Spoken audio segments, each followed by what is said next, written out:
Tuesday, July 26th, the Wise Guys are live from our undisclosed location here in Provo, Utah. Dave McCann, Blaine Fowler. It's great to have you with us, and for all who are joining in, we're going to have a big night tonight. Yeah, this is undisclosed, right? When you say it's undisclosed location. Yeah, we haven't. But it's in Provo. For security reasons. Yeah, we've given them the city. It's in Provo, and it's in our friend's basement. Yeah, we've told them that too. But which basement? Yeah, that's the thing that we cannot reveal. You know, because we got folks coming in over the next few weeks. Marie Osmond's going to be here. We have to kind of keep that, you know. Got to keep it all under wraps. Security reasons. Yeah, Robbie Bosco is going to be in the same day. Another security. Marie and Robbie together. Yeah. Which I love because they're good friends. That's going to be awesome. That's coming up August 16th. But, the hits keep coming. Mark Pope's going to join us here coming up in a couple weeks. Mark Wilson's going to be with us next week. Yeah, that's exciting. I love Mark. It's going to be a good time. We're just fresh off of After Further Review. It just wrapped up a couple of minutes ago on the BYU TV app. It'll stay on the app forever. You can watch it after our show, watch it tomorrow, and watch it 10 times after that. But tonight we featured Tyler Algier, and it was great to have the band back together. You, me, Nixon, and our crew, and it ended summer. Summer's officially over. Yeah, and when we remembered that we hadn't done an AFR since December, but it sure didn't feel like that. No. It felt like the band was just right back together. We didn't even have a practice session, and it seemed like we were right back together. It must be like how the Rolling Stones are. They're apart, and then they show up and they just play Start Me Up. It's like riding a bike. Yeah. So, although some people, when they get back on a bike and they haven't ridden for a long time, they fall. But they're sore the next day. If you're sore tomorrow, we'll understand. Yeah. What we did in that show was we went blow by blow from Algier's start to finish last year of his season, where he chased Luke Staley and then passed Luke Staley for the single season rushing record, and it was cool to see all that video again. Yeah, and as we put the show together, and Dave, as you were writing the show and we're following along, Dave Nixon and I were recalling that we were more than halfway through the season last year and weren't even thinking about Tyler Algier breaking Luke Staley's single season record. Yeah, it wasn't until past the midway point where we started to go, hey, wait a minute here. Let's do the math on this thing. If he stays at this pace and has a couple more games like that, he might be able to catch Luke Staley. And then after the Virginia game, when he went for 266 yards, we looked at each other and we all said, hey, he actually has a chance to do this. Then he got to the bowl game and he had to have 172 yards. Or was it 174 in the bowl game? We thought that's a big task. And Jaron wasn't playing, and some linemen were out, and it was raining. Well, and remember, UAB was the number 12 ranked defense in the country. Yeah. They came in there with great run defense. And we thought, well, maybe not. And we doubted. And all he did was go and rush for over 190, break the record. We still can't believe we lost that game. Lead the nation in rushing touchdowns. But, it's a game. The defense was just too beat up to compete in that game. And you didn't have Jaron Hall. I'm convinced if you have one healthy of the starting linebackers instead of all four out and a healthy Jaron Hall, that's not a close football game. Yeah. But nonetheless, with everyone knowing that the only shot BYU would have in that game was to just give the ball to Tyler Algier. So he's a marked man going in, and all he does is go for over 190 yards and break that record. It's a great show. 27 carries. It's a great show, BYUTV.org, or you can go to the BYU TV app, which is free, and then you can watch that, just as you can go to ysguys.com, and you can watch our show anytime and listen to the podcast, which will be up tomorrow on all the avenues for podcasts, and slowly and surely we will conquer the world. And we're glad we've got BYU Sports Addict with us already, chiming in, and then hey, Mike Z, just me, congratulations, done with jury duty. That's a relief. He says, done with jury duty. I get to enjoy Wise Guys live today, so it's nice. And Jay's on. Time for a study break. Let's go. Yeah, absolutely. If you're studying this time of year, you need to take a break. We'll do what we can to entertain you. Let's roll over the T's. Here's what we got coming up tonight, and literally, we could go 3 hours tonight with all the information we have. Right. We're going to try to get it at 2 because, Jay, your break could possibly be more than 2 hours. We're going to try to. We'll keep it to 2 so you can get back to studying for sure. But the realignment, every time you pick up your phone and you go to Twitter and you go, okay, what's happened in the last 5 minutes or the last minute, because I just checked it a minute ago. Right. You expect to see something because there's so many things out there, but nothing concrete. Yeah, and there's not been a lot of news the last couple of days. Remember, the Pac-12's kind of in their media days week this week with players coming in on Friday, and they've been interestingly quiet from the Pac-12. So not a ton of news, but it'd be like selling deck chairs on board the Titanic. It's like, kind of what it is right now. Here's a couple. So we hear rumors from back east, some sources back east that are saying there's still some conference realignment to happen before it's all said and done. Yeah, it might not be the Titanic. I shouldn't say that. But it doesn't look good for them. There's a big story out of the women's basketball program today with a 4-star athlete that's coming to Provo. That is coming up. Yep, we'll talk about that. Transfer rule changes. Believe it or not, there is actually a motion to allow student athletes to transfer schools as many times as they would like. How is that even possible? We're going to talk about if that's good for college football or not. And we'll get into this whole discussion because there's the side from players' perspective. Hey, wait a minute. A coach can leave anytime he wants and get a job and do whatever he wants. And without any penalty. And they do. Yeah. And leave programs. In fact, sometimes coaches get a program in trouble, leave the program, go join up with someone else. Get a raise. No repercussions, and the kids suffer that are left behind. So there's that side of it, but there's also the side of it. It's just so disruptive. How do you have any continuity, especially in college football, if you can just transfer at will anytime you want? Well, it looks like I'm not going to start here. I'll go to the next one. So we'll get into that a little bit more. Jay said he's in med school. Study hard on that one. Okay. So here's the thing, Jay. But enjoy your break. He says he gets 30 minutes, so you can come on with us live for 30 minutes, and then remember, you can always go to ysguys.com and you can watch it like in 20-minute segments, 15-minute segments. You can download the podcast, and when you go out to exercise or go for a walk, you can listen to it. So there's lots of ways you can do it. We're just glad to have you with us live here for even if you only give us 30 minutes. And just know one day when you're in surgery, you're going to want to remember what you should have studied as opposed to what Blaine and I thought about college realignment. Notre Dame tickets, BYU's allotment is gone. That doesn't mean you can't find some for the October 8th game in Las Vegas. We'll talk about that. Yeah, we'll talk. Did you get some tickets? No, we're working. But I didn't get any for my. I didn't get any. You didn't get any tickets? I don't have anybody going down. Oh, I got 10. Yeah, that's good. I got 10. I'll tell people how I got the 10. Yeah. But and you know the secondhand market now is where that's where you have to get. We'll talk more about that. Max Hall, BYU's winningest quarterback in school history. He's going to come live with us, and we're going to talk about an off the field challenge he's working to conquer, and he's doing so many good things to help others do the same thing. And we had him on Sports Nation last week. He's been all over the media. Just a tremendous story. We're going to talk a lot about that story. We'll also talk about some on-field stuff with Max. Like maximizing the moment, his 5 biggest moments at BYU. Absolutely. Harvey Unga, a bit later on tonight, is going to join us. He's number 2 all-time in rushing at BYU. He's coming on to talk about Tyler Algier. He was the running backs coach for Tyler. And, of course, we had the big feature on After Further Review on Algier.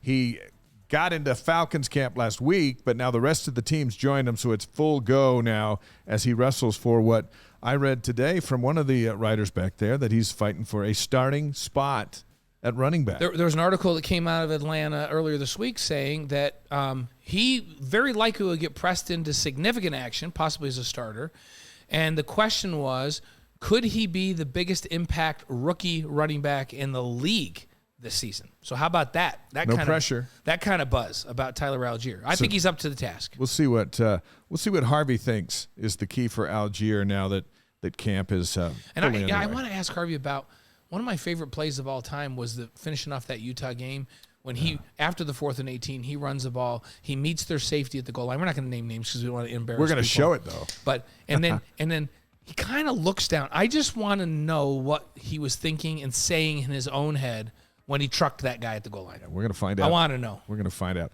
Max Hall is going to join us in a few minutes. Before then, let's get to the Wise Guys headlines. Here's what's going on. Big news for women's basketball. 4-star guard Amari Whiting has flipped her commitment from Oregon to BYU. She did that today, where she'll play for her mom, Amber, the new coach. ESPN has her listed 31 in their top 100. 5'10", played her senior year of basketball, literally just down the road from us at Timpview High School. While her mom settles into her job to succeed the great Jeff Judkins at BYU. Big news, especially in the wake of Shaylee Gonzalez leaving BYU to go play at Texas. Yeah, and they're going to need somebody that can come in and score and handle the ball and do all that.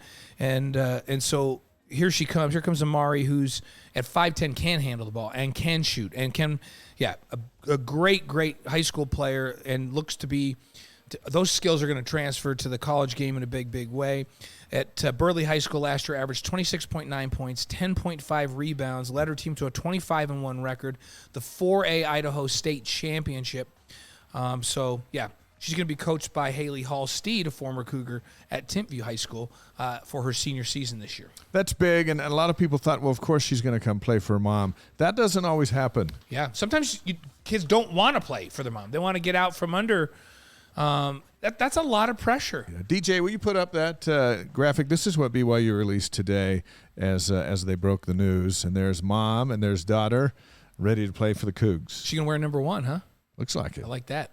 I like that. So she's got a year of high school, and then she'll be over at the Marriott Center. Yeah, so number 31, as you mentioned, rated overall recruit in the country. So that's big time. That's a big time get. All right, number 2 on our headline list. Yeah, BYU's allotments of tickets for Notre Dame down in Vegas, it's sold out. That's the bad news. So BYU's allotment sold out. Remember, we talked about the fact that this is a Notre Dame home game. It's the Shamrock Series. They own the rights to the tickets, and BYU's treated like an away team, so they don't get the same allotment. And that Notre Dame gets. prices are through the roof. Yep. Now, keep in mind, BYU did hold on to some tickets for students, right? Yep. So those will go on sale next month. So if you are a Rock Pass holder, which you should be if you're in school here, the school will send you information on how to buy them. For the rest of Cougar Nation, well, you can pursue the secondary market. Be careful. Yeah, be careful. Make sure it's legit. StubHub's legit, right? In fact, I think StubHub's the supplier for Notre Dame. Are they? If I'm right. Right. Like Ticketmaster, StubHub, those legitimate ones. Be careful with things that seem a little bit shady, because they probably are. They play October 8th. Remember that, at Allegiant Stadium. You and I, we got to do a countdown to kickoff show. We're hoping to be able to do one for that Notre Dame game up in that same spot on the concourse. That's the tentative plan. If we can continue to get Notre Dame to buy in, I'm ready to make some calls if we need to NBC. It's good for you to get involved. Yep, I might have to get involved. The countdown to kickoff starts at 5:30 Eastern, 3:30 Mountain on BYU TV, hopefully from the site. The game's at 7:30 Eastern, 5:30 Mountain on NBC, so a 2-hour. All of our countdown to kickoffs, pregame shows are going to be 2 hours this year. Keep in mind, the Irish have 2 games leading into the BYU game. So it's not like, hey, they're going to just spend their time getting ready for BYU. Exactly. I kind of like this. They open at Ohio State, right? And then they also play North Carolina, who's been pretty good under Mac Brown the last couple of years. So 2 big games leading into the BYU game. So it's not like they've got a gravy walk into that. But remember, BYU plays Baylor and Oregon before they play Notre Dame. So neither team can focus until week of the game. I think that's fair. Yeah, it's going to be, and if they do get through those 4 games, we got something brewing down in Vegas. Right. So it could be fun. Since we were last together, Courtney Wayman finished in 12th place at the World Track and Field Championships in the 3,000-meter steeplechase. Not only did she win her national title, but had an amazing run literally over this summer. Number 12 in the world for Wayman. Now, the final run wasn't the run she was hoping for, but I think 4 world records were broken during that run. It was crazy. And remember, she's a she's a youngin'. Is that an okay word to use? Yeah. In track and field, especially when you get into the distances in the steeplechase, she's young. Like, she's not to her peak yet in any way, shape, or form. The fact that she qualified for the World Championships and ran in the finals is amazing. And mark my words, I said this when we had Courtney on as a national champ along with Ashton Reinert, that she will be an Olympian. And before she's done, I will not be surprised if she's an Olympic medalist. So that'd be exciting. You keep going, Courtney. And she can come on this show anytime. Especially to show her gold medals. National champs can come anytime they want. Yeah. You just have to call them and go, I'd like to come on the show. And then people that run in the World Championship finals, they can come anytime they want. Yes, they can. And if she gets an Olympic medal, she can show up every week if she wants. We'll let her co-host. So, former Cougar soccer star Ashley Hatch won an ESPY since we were last together for Best Player in the National Women's Soccer League. She plays for the Washington Spirit. Has been with the U.S. national team before suffering a muscle strain, which got her cut and sent home because they're on to other things, which was a bad break. But how about an ESPY for Ashley Hatch? It's really amazing. You think about that. BYU product. How good was BYU? They played the national championship game, right? Yeah. So it's it's a top 5 perennial program. And we had Jen Rockwood on here with us. Only champions and great people come on this show. That's right. But Ashley really representing BYU. And how about Tony? Just talk about representing. It's not necessarily BYU, but we've got a bunch of connections to Tony Finau in the state of Utah. So we just adopt Tony Finau as one of our own. And he's fresh off his 3rd title on the PGA Tour. He also has a win on the what's the tour that you go on to qualify? He's got a win on that tour. It's Korn Ferry Tour, right? Something like that. I can't remember. Anyhow, but three PGA Tour wins. He won the 3M Championship, which is a big one in Minnesota over the weekend. Started on Sunday trailing by 5 strokes and ended up winning by 3. I got home from church just in time to watch. Are you kidding me? First place paid out $1.3 million. Nice. So Finau begins play on Thursday in the Rocket Mortgage Classic up in Detroit. I like that Nick Faldo at the beginning of the day talking to Jim Nantz on CBS, and he goes, "What exciting can we look for?" And Nick Faldo said, "Oh, I'll tell you, Tony Finau is going to win this tournament." What? He said that Sunday morning, and Jim Nantz was like, "Wow, that's a prediction." Nick Faldo nailed it. I don't know what he knew, but he knew something. Well, he played great. Yeah, we congratulate him. We see him down at the golf course every so often, and what a first-class guy, Tony Finau. Yep. More headlines coming up here in just a moment that you're going to want to hear, especially football-related. Right now, let me introduce our first guest tonight. Max Hall is the winningest quarterback in BYU history. Won 32 games between 2007 and 2009, threw for over 11,000 yards and 94 touchdowns. Can you believe those numbers? 11,000 yards, 94 touchdowns. Most recently, he was the MVP of the BYU alumni football game that Blaine and I called on BYU TV through that Hail Mary pass to Brian Keel on the final play of the game. And in between those glorious moments, there have also been doses of cold reality in Max's life, which has now led him to this whole new phase of making a difference in such a positive way. And we're going to welcome Max live from Arizona to Wise Guys. There he is, Max. Thanks for joining us. What's up, brother? Hey, guys. How are 2 of my most favorite guys in the world, man? How are you guys doing? We're doing good. Seriously, how has your celebrity status skyrocketed since throwing that bomb to Brian Keel back in the spring? I don't know if you guys knew this, but I'm kind of a big deal now. That kind of set me off right there. I didn't know I was the MVP either. No one told me. Oh yeah, that. you were the MVP. Hey, Dave and I voted, so you knew you were going to be. Yeah, my favorite thing was let's face it, that's a made-for-TV event, which is really fun for fans and for all of us and for you guys, right? So, we were in the huddle with you. I don't know if you remember this, and Jerem is there with a mic in the huddle with you, and everybody's got all these ideas, and you keep saying, "Guys, listen, I'm just gonna huck it." Like that was the plan. I'm just gonna drop back, and I'm just gonna huck it. And they're all like, "Okay, I like this plan. Let's just huck it." And I appreciated your honesty in your post-game interview where you said you may or may not have crossed the line of scrimmage. That was it may or may not have happened. But we're going to show that a little bit later on. How fun was that to be back with the guys and be back here on campus, though? Was that great? Oh, it was phenomenal. I mean, being like you said, on campus, back in the locker room, they gave us a ton of stuff from the equipment room. They just basically said, take whatever you want. The coolest part of it, though, was being back on the field. Even there was, I think there was like 8,000 people there at the game, but in that stadium, it doesn't feel like a lot, but just being back there on the field with those guys that I played with, and then all the great legends that were out there with us and getting to play against them was a lot of fun. So it brought back some great memories, but that was a fun night, man. I mean, I told him, I said, if you guys ever want me back to do this, let's do it again. But I'm right now going to put it out there, and I've already talked to him. I want Steve Young versus Ty Detmer next year. Oh man, that's what I want. I'm gonna have to. There's been some rumblings. I got to catch up with Steve this week. I'm gonna have to start lobbying right now to get Steve out. Both those guys have given soft commitments. You need a muscle Ty, and we'll have to get Steve and there. Ty, and Max, you see Ty and you follow him a little bit. He's involved in a bunch of quarterback coaching. I know that you're coaching quarterbacks too. So Ty keeps his arm in pretty good shape because he's throwing a bunch of balls. Now Steve's too busy like running private equity firms and broadcasting and doing all that. But I have to say, Steve stays in phenomenal shape. Steve takes a lot of pride and effort in staying fit. And so I think from a fitness perspective, at 60, Steve could come out and play. He absolutely could come out and play. I just don't know if he's got the arm like not like you guys have. And how about our boy Paul Peterson coming out there and just like throwing it. Even around. Federic threw better than I thought he was going to throw. I thought it was a good showing for everybody. Like the game was competitive, came down to the end, all that. But we do have a nickname around here for Coach Detmer. We call him the microwave. Because he's always warm. He's always hot.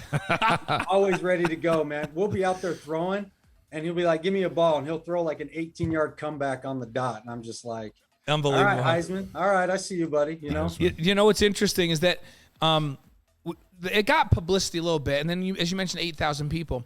But that thing, like if you haven't seen it, if you're out there, watching this or you're listening on a podcast later on, you could still go watch that on BYU TV. That's in the archive. People can watch it. You'd be amazed, Max, at how many people have gone and downloaded and watched that game now. And I think that if we hype it and they remember this year, we might get 20,000 in there next year, and that would be really fun. That would be awesome. I thought BYU TV, the coaching staff, just everybody did a great job. You guys were there of putting on that event. Us alumni who played in it, we had a phenomenal time. It ended up being a great game. I don't think for the first time doing that, it could have gone any better. Yeah. And I think it's going to set up for, I think we can get some of those guys to come in and play and set up for good events in the future. So, at the Big 12 meetings, Steve Sarkisian was talking about your arm because he said he caught part of the game.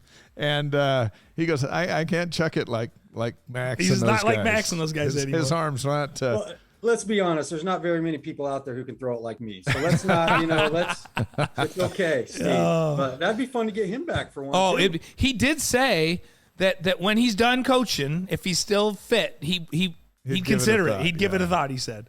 Yeah. Good. So that would be really, really fun. Hey, Max, your story is intriguing. It is fascinating. It is heartbreaking. It is inspiring, especially where you are now. And let's tackle some of the things that you are involved with to make a difference in people's lives who are down a road that you had traveled. And as you'd mentioned freely and in a lot of your speeches, especially recently, injuries in football led to addictions. Addictions put you in a bad place, culminating with an arrest for shoplifting at a Best Buy store in Gilbert, Arizona on August 30th, 2014. Now, you're sitting in handcuffs in the back of a police car, and as you freely speak about, and I watched a clip the other night on YouTube, which I thought was incredible. This was the moment when the new Max Hall was born. What happened there?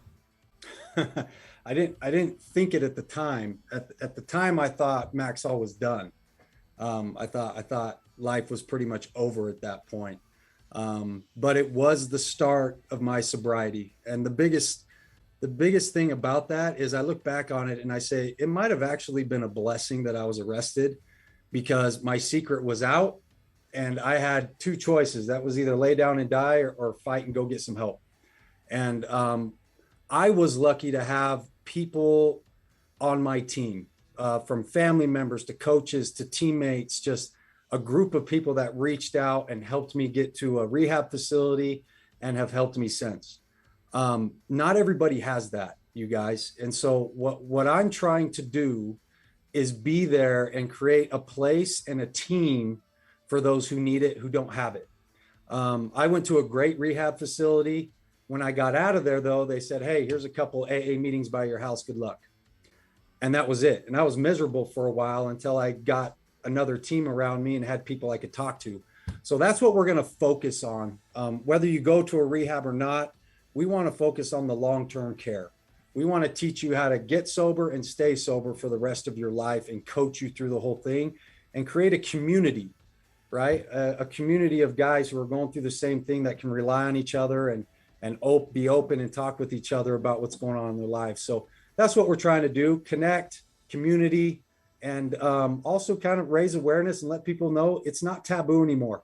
Everybody has their issues. So many people are struggling with addiction. It's okay to talk about it. It's okay to get help. And so that's really what we're trying to do at Victory Recovery. And in my situation, I have a story. I don't necessarily like my story. I don't like showing my mugshot. I don't like talk about being arrested. Like, that stuff makes me sick to my stomach when I talk about it. But if my story can help other people who are in the same situation, I'm willing to share it. And so I've been open and honest with it, which is not easy to do. No. And but if it gives hope to somebody else and I can help somebody, man, that's what I want to do. That's what it's all about, guys. Yeah, Max, you mentioned Victory Recovery. So you and your buddy Brock Bevel started a substance abuse counseling center called Victory Recovery. What help does that facility provide? Man, so we're going to specialize in substance abuse, so drugs, alcohol, stuff like that. But we're also going to treat people suffering from depression and anxiety, PTSD, sex addiction. I mean, we want to cover all of that.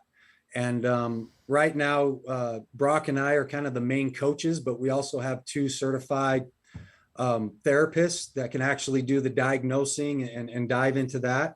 And then Brock and I, where we feel like what we're really good at is teaching you, showing you, giving you a plan, diving into you and turning your life around. You know, for me, I always thought, man, I want the old Max back. My wife used to say, I want the old Max back, right? The reality is that Max is gone. And I had to learn how to create a new world. I'm no longer Max Hall, the quarterback. I'm not Max Hall, the BYU quarterback, the Cardinal quarterback. That's not me anymore.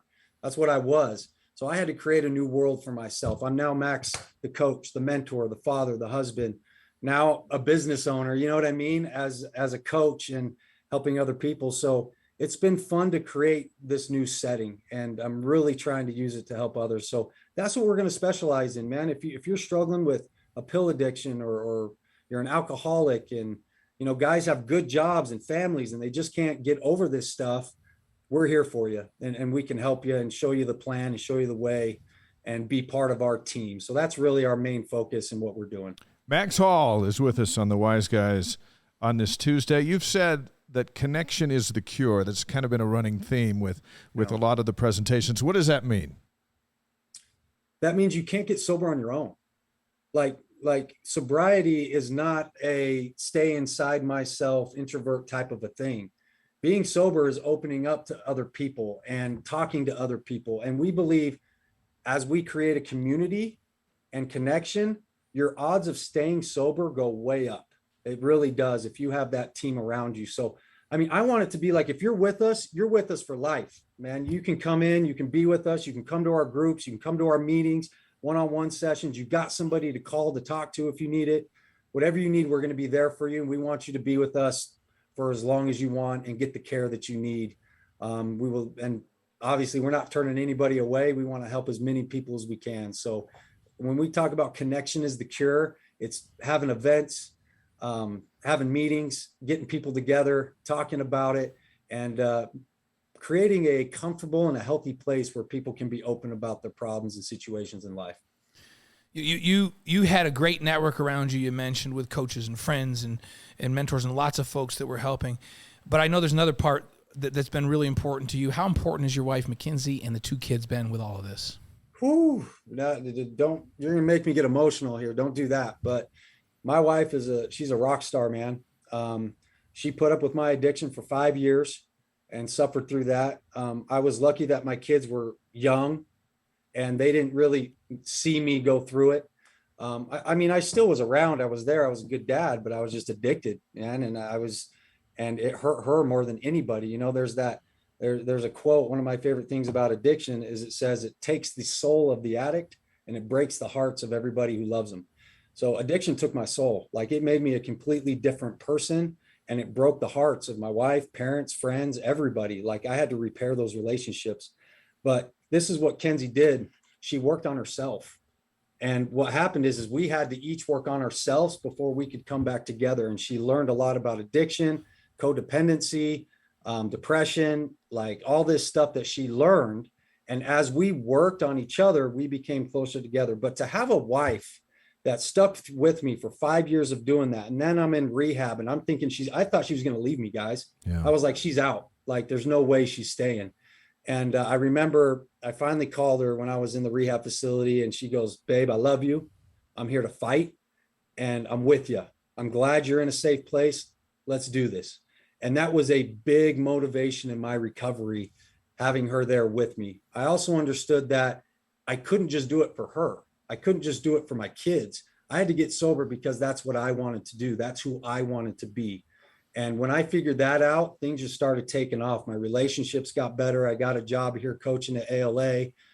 Just things have been opening up in my life. It's been amazing, but without her would have been very, very hard to do, man. I love her to death, and for her to stick with me and go to battle with me. I mean, she's a warrior. So yeah, she's earned her angel's wings. Like it's a figure of speech, but she earned her angel's wings, right? Me to heaven. She's going to drag me to heaven, fellas. Max, I'm afraid we all outkicked our coverage. I think we know that, right? That's true. And our wives are going to drag us by the nostrils into heaven. That's for sure.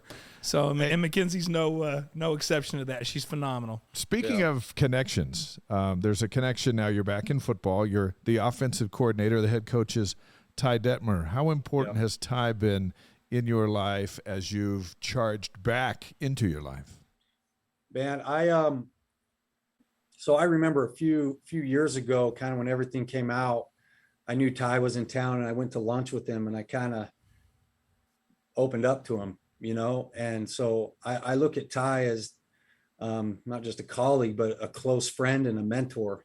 And I've learned a lot from him just in this past year that we've been coaching together, not only football stuff, but how to be a leader, how to treat the kids, how to manage parents, and just how to bring a certain culture to a team. And so watching him work has been phenomenal. But at the same time, man, it's fun to get on the board and be like, Ty, what do you think about this? Or how should we run this concept? And he gives me his input. And it's really cool because our philosophies, I feel like, are the same. Like we kind of have the same mindset and things. And so it's been really fun kind of scheming and game planning and doing stuff together. And then to his credit, he's like, hey, Max, you're the OC, man. This is still on you. You're still calling the plays. Like, I'm going to be the head coach. I'll help you game plan, but this is your show. So, I mean, it's been a fun dynamic to be with them, and just, we have a blast at practice and being around the kids and throwing the ball and talking a little trash. And, you named off all my stats earlier, right? Well, I'm like second to Ty in most of those stats. Right? Well, most people are though, right, Max? Most people are second to Ty. But I always go back to, wait a second, Ty. How many games did you win? Exactly. Wait a second. You'll always. So wait, are you telling me, Max, that when you're calling play, Ty never walks down and goes, hey, Max, what do you think about this? Does he intervene ever, or how does that work? He doesn't intervene in the way like, hey, you need to run this play, or you need to run the ball, or you need to do this. What he does is, in between series or whatever, he might come up to me and be like, hey, I think we can get this, or this play is there, or this, or hey, just a reminder, let's get a double move, or let's go a hard count, or just little reminders and stuff like that. He's really good at. Just obviously he has so much experience playing football, helping manage the clock, do stuff like that. But he doesn't tell me what to do. He's just like, we just work together and talk about it. And so it's, like I said, it's a great relationship. It's a lot of fun having him around. Maybe his perspective was developed after all those play calls he changed in the huddle that Ncaa sent in. Oh, he and Norm used to get, like, sometimes they go at it, he and Norm. Like, they would just disagree with stuff. He's like, I know what that's like. I'm just going to stay away from that. I felt like it was good that Norm was up in the booth, because you would see Ty and him kind of talking quite seriously on the phone, the old phone, and Ty, like, people would go, who's he talking to? I go, oh, he's talking to Norm right now. So, and they would kind of discuss things for sure. And Ty definitely had his opinion. When I think of BYU quarterbacks and I think of competitors, the two of you come right to the top of my mind together. And I feel like it's really cool that two of the most competitive guys I've ever seen on the field coach together now at the high school level. I think it's just awesome. Dude, it's a blast. And the kids don't even realize how good they have it. You know what I mean? They don't even understand. It's kind of funny. A lot of the kids, when Ty came on, I'm like, do you even know who that is? And they're like, no, they're too young to know. Like, I'm not trying to call Ty old now. Don't I get it. But I'm like, dude, we have a Heisman Trophy winner over there who's our head coach, who played 16 years in the league, won a Heisman Trophy. The dude is just a football legend. And so having him around, both us as coaches and the kids, we're super blessed to have a guy like that around. Plus, you guys know Ty, he's salt of the earth. He's one of the best dudes you will ever be around and meet. Doesn't matter that he won a Heisman Trophy. Doesn't matter if you're a freshman football player or a parent or whatever. He's just an all around great dude. And so, like I said, he's just a good guy to have around a program, and especially to be the head coach. He is one of the best guys to hang with ever. I was going to ask you, we were talking about competition a little bit. So Bronco told this story one time. I want to see if this is if he's made this up or if this is true. Okay. You were a sophomore, he says, and I can't remember the game, but evidently it went something like this. You took the team down, scored quick, and then the other team scored. And then you took them down, scored again, and then the other team scored. Then you took them down again and scored, and on your way past him, you said, "Hey, coach, is the defense ever going to get a stop tonight?" Is that true? And Bronco says that his first thought was, "You little punk, you little sophomore punk." And he was ready to step over and get in your face, and then he thought, "No, I kind of like that in my guy. I think I'm okay with that. I like that fight." And then they got some stops, and you won the game. Do you remember that story? Because he's told that story before.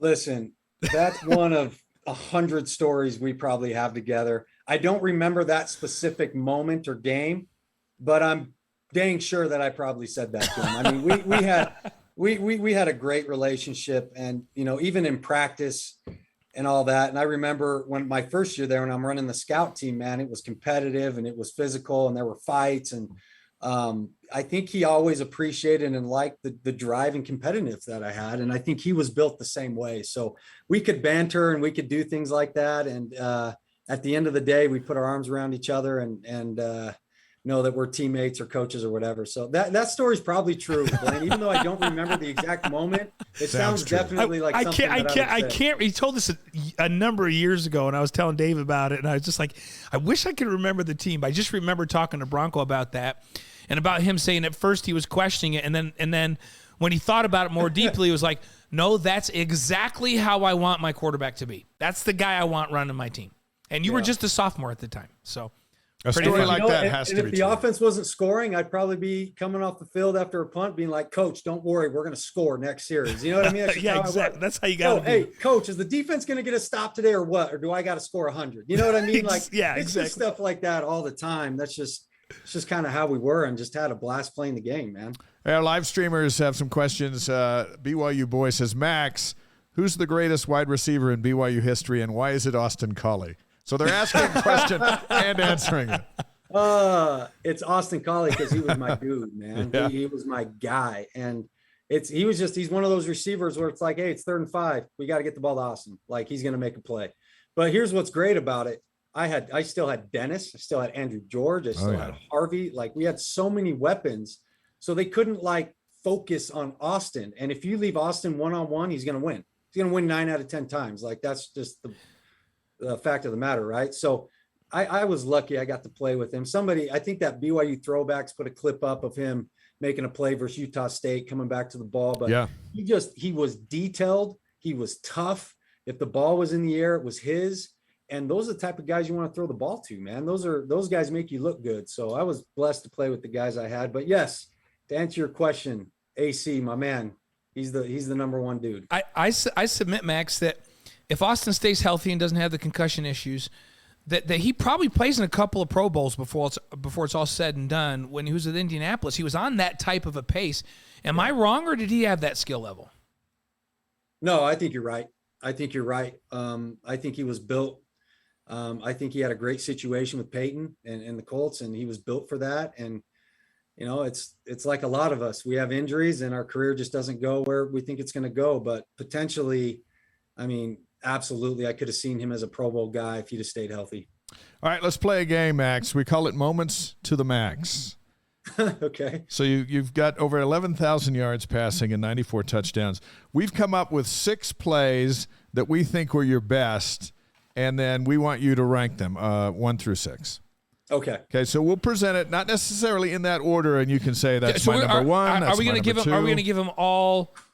Well, no, we're just going to give it to him, and he's going to say or do we have to give them all to him? Let's just give him. We'll just go 1 through 6, and you can say that's number 1. Some might be obvious, some might not be.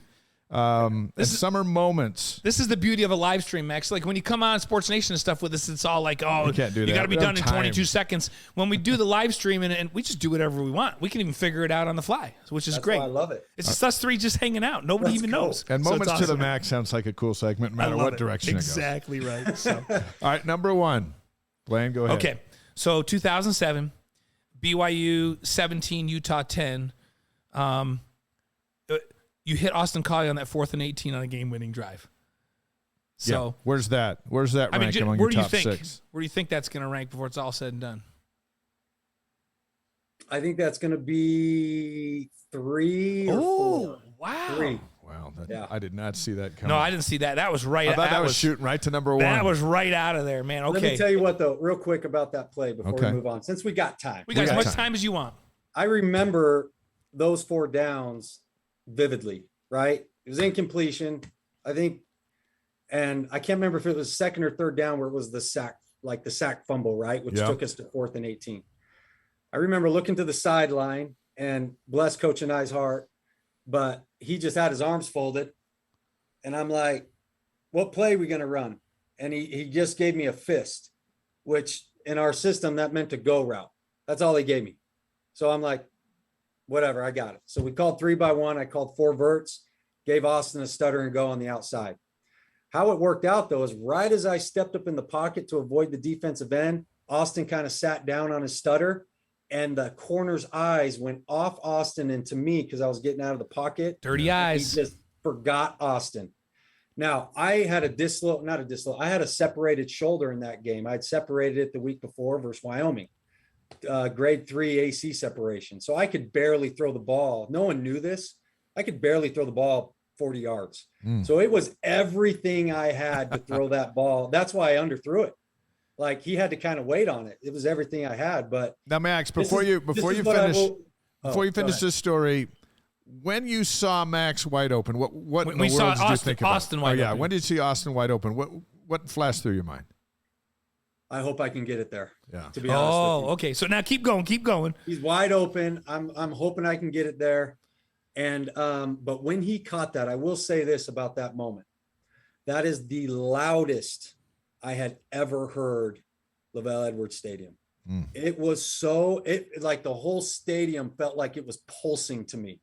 It almost like I was surrounded by big speakers just blasting. I couldn't hear it, just the emotion in the moment. Like I will never forget what that felt like and how loud it was in that stadium, man. It was phenomenal. It changed the whole mood. And then, we got a couple PI calls that were helped us out in that drive. And then Harvey ran the dude over in the end zone, and that's that. So we're gonna have Harvey on. That was a phenomenal moment. And we should clarify, we're not just doing play. We're actually, these are Max's moments. Moments to the So max. they're not individual. That one was an individual play, but it's really the whole moment. And you've described it perfectly, like how it felt. So that's a moment. You're going to put that maybe number 3. We're going to see as we roll these others out. Dave, you got to do the next one. 2008, you beat UCLA 59-0. Set a stadium record 7 touchdown passes, including 6 in the first half. Where does that rank in the top 6?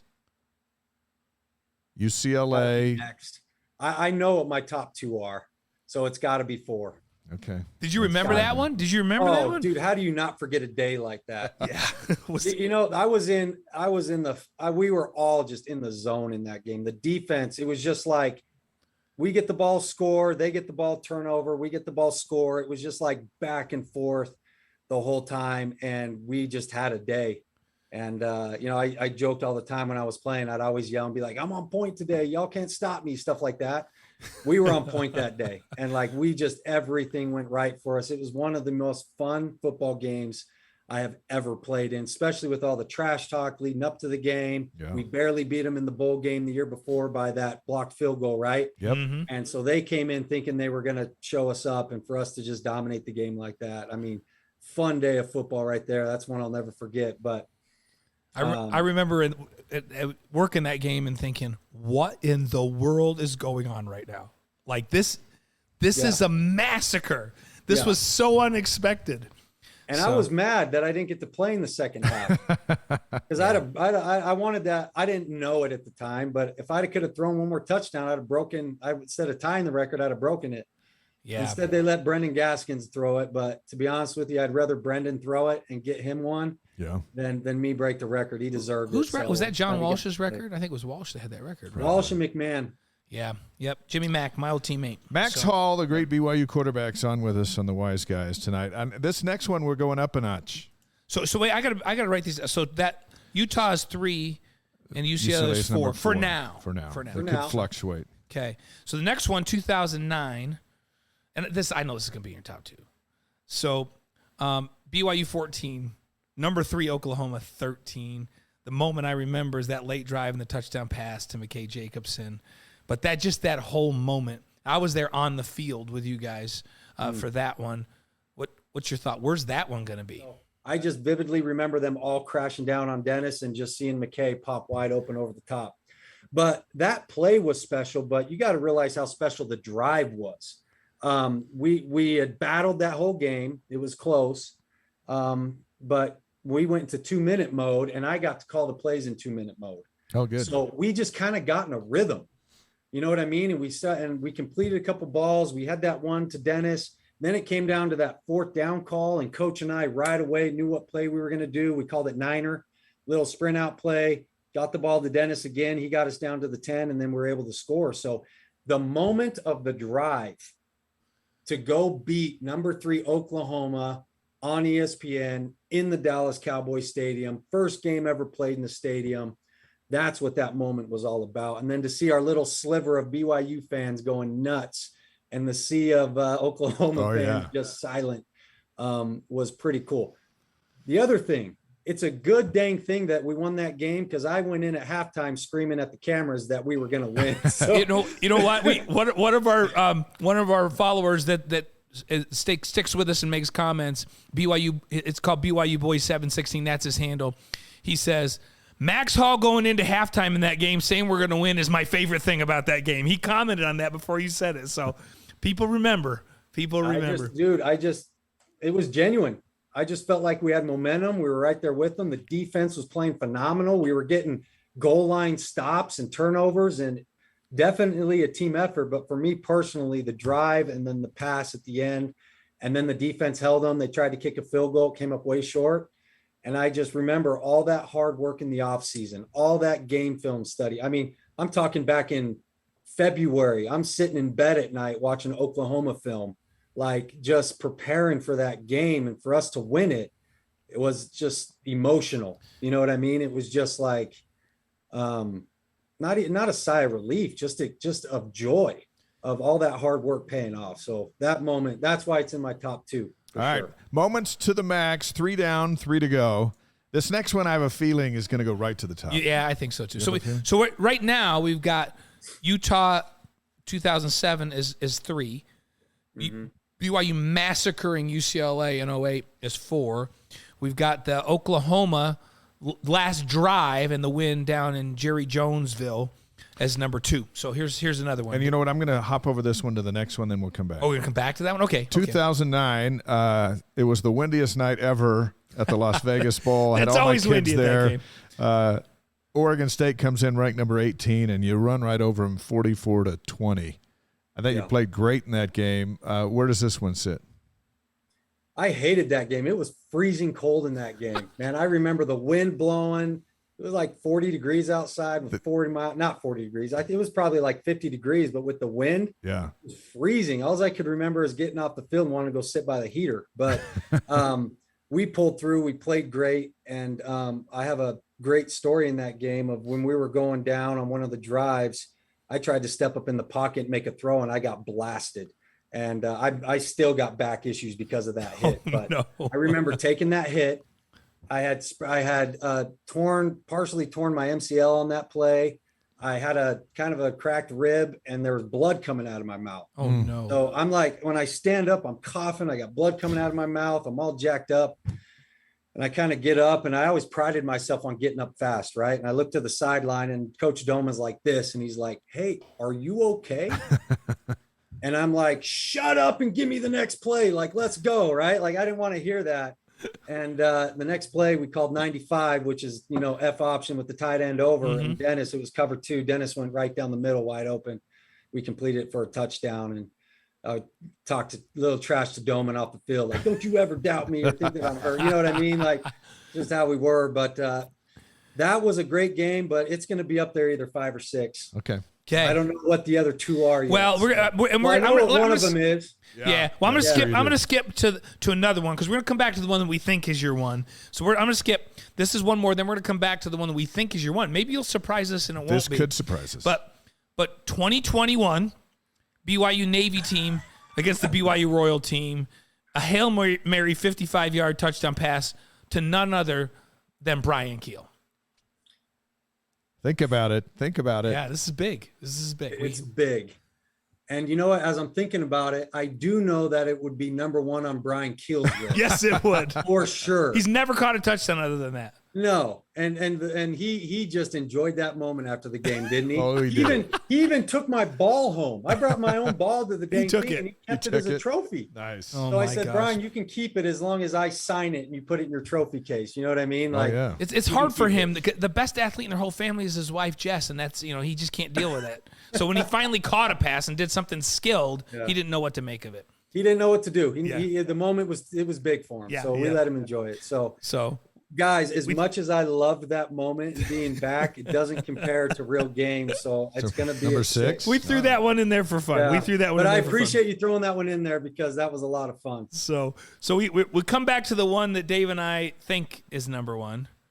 2009, you're in overtime against Utah. They're ranked number 21. You guys are fighting for the title, and you throw a touchdown to Andrew George, who's one of the funnest interviews around, and you win the game, and you move on. I'm driving around. People have bumper stickers that say honk if you've intercepted Max Hall. Oh, I drive by an Arby's. It says, hey, we have Max Hall apple turnovers at Arby's. You know what I mean? Like, nice. Yeah. I remember even being at a Dick's Sporting Goods and a guy came up to me and I signed some stuff for his kids, took some pictures, and he goes, hey, we wear blue jerseys, right? And I'm like, dang, man, like everywhere I went, I was just catching heat for this. So that's why that moment was awesome. That's why I went off in the press conference afterwards, the whole thing. But for me, everything that happened in the offseason, the Oklahoma win, and then finishing off, the regular season with the Utah win, just kind of sealed a great senior year for me and a great career at BYU. So definitely number one. Awesome. That is awesome. People ask me about the Utah win last year, Max, and I tell them, you don't understand how big it is because we don't play them for like 3 years. For Utah to have to sit on that for the next couple of years, that's huge, isn't it? I feel like that's the worst thing ever to not be able to play again next year for them that they lost. It gives our fans a little bit of ammo, with the trash talk between the BYU and Utah fans for sure. And, Utah will always bring back that they beat us. What was it? 9-10 years in a row or whatever it was. Yeah. But for us to pull through, and it's just, the whole thing was funny. Me being at the game, breaking the curse, having another Hall at quarterback, like just the whole thing was just kind of entertaining. And so I just said, look, if I'm going to show up and run the flag out, we might as well win. So I love it. I told Jaron, I was like, dude, let's go, man. It's our time. And to his credit, man, he balled out. The team looked great. Fun game to be a part of. So you know these quarterbacks well. What's your thoughts? Jaron coming into his junior year, he's got a year under his belt where he played really smart football. Your thoughts on Jaron, and we also know that you've worked with Jacob in the past. So I'm interested to hear your thoughts on both of these guys. So I love Jaron. I think he's a special talent. I think he's smart, makes good decisions. I think he's a great leader. We expect big things out of him this year. He's got a year under his belt. He's got a good supporting cast around him, and we expect him to perform. And I think I said this to somebody the other day, I can't remember, but 2 things with him is consistency. Like he's got to perform week in and week out. He's got to perform in practice every day. And like what everybody says, he's got to stay healthy. And if he can do those 2 things to where he's consistently practicing and playing every week and not having to sit out, I think that's a big deal for a quarterback continuing to get the reps. So if he does that, I think he's going to have a great year. And I think BYU is going to have a great year. As the QB goes, the team goes. We've heard that before. And so Jaron needs to step into that role as a leader, be consistent, and stay healthy, whatever that looks like, right? Going to Jacob, I love Jacob Conover. I really do. I got to watch him play high school football here in Arizona for Chandler High School.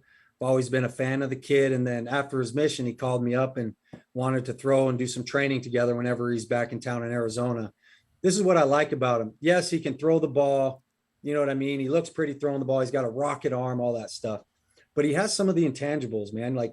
Like he's bright-eyed. When he comes out with my guys, he coaches them up. Like he doesn't care if you're an 8th grader, a senior, or a college kid. He's coaching you up. He's got an energy about him that's contagious. and he's a big time competitor, which I like. So I think Jacob has potential to be a very good quarterback and potentially the next guy here at BYU, and I'm rooting for him.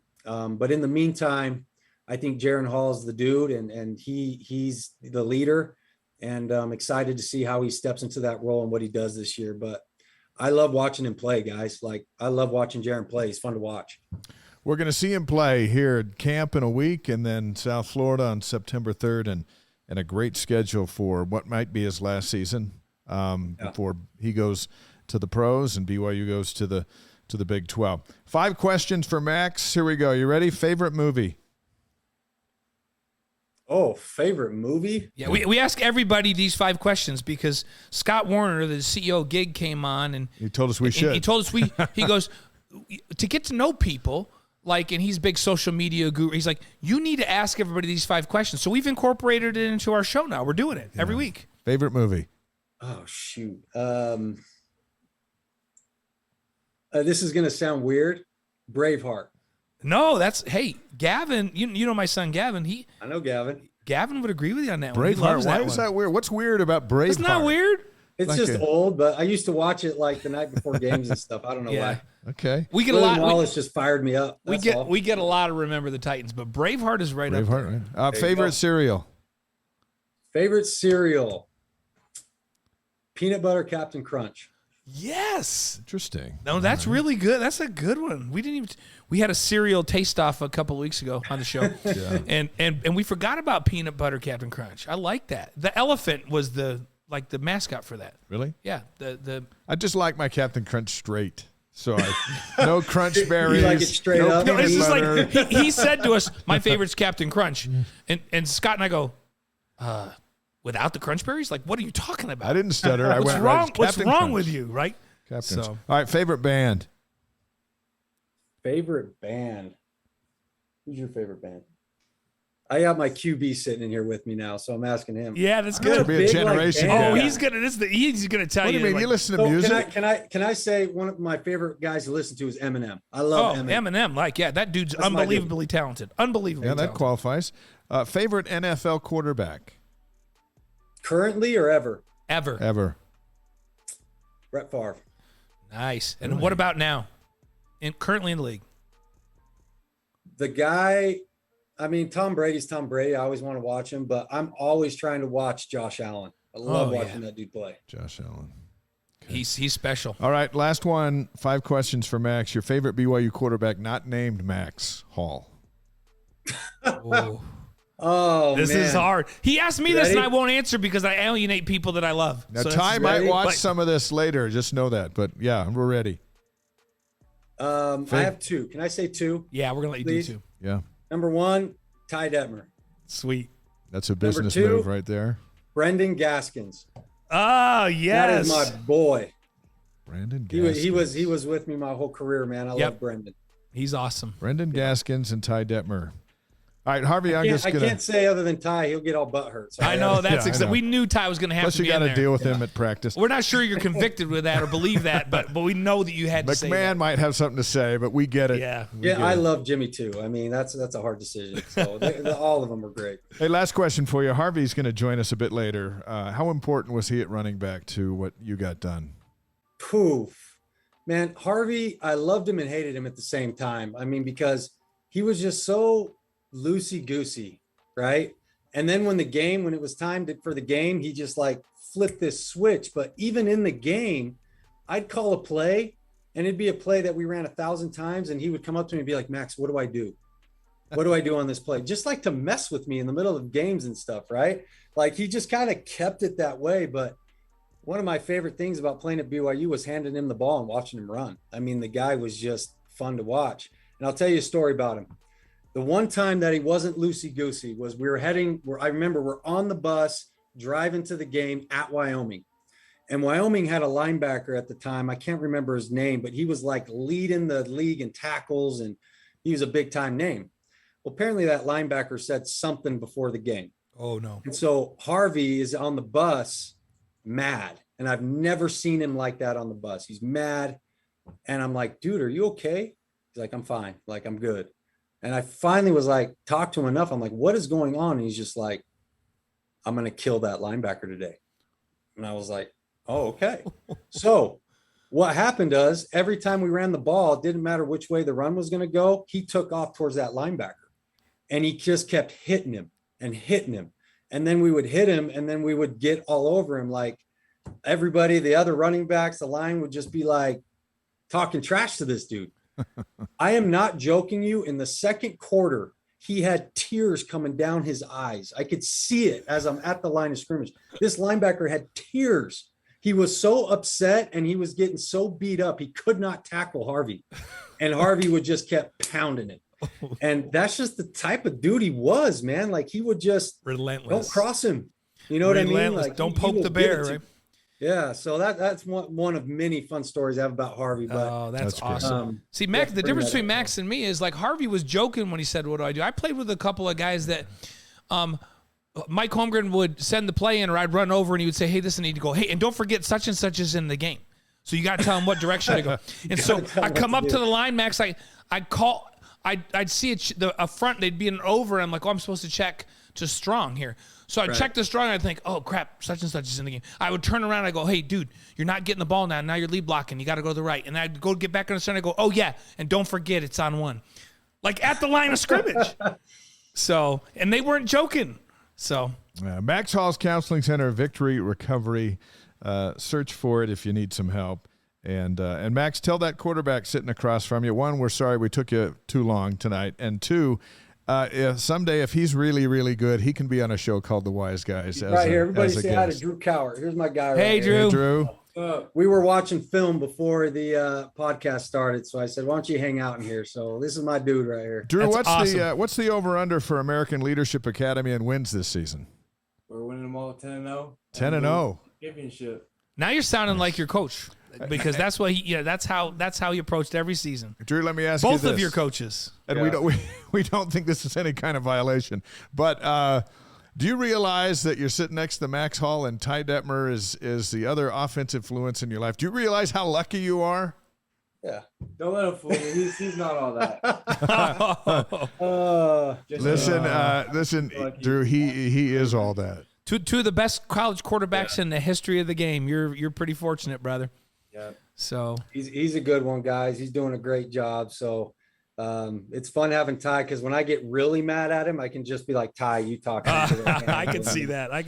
Drew, he's listen, doing a great job. So. Listen to both of them. And Max, thanks for your time tonight. Max, we look forward to doing it again. Thanks for hanging out with us. We love this format when we can just visit with you. Three guys just talking football and talking life. And you're doing great things in both. We're proud of you. Thank you, guys, man. Anytime you guys want me on, if there's anybody out there who needs help, go to our Instagram. It's Victory Recovery AZ. You can DM us on there. We can set up a meeting. If you live in Utah or something, we can set up a Zoom meeting. We can do whatever we can to help. So we're just looking to save lives, man. So if you have a loved one, a friend, anybody who needs help, please reach out to us, and we can do our best. But thank you guys for having us on, talking about it.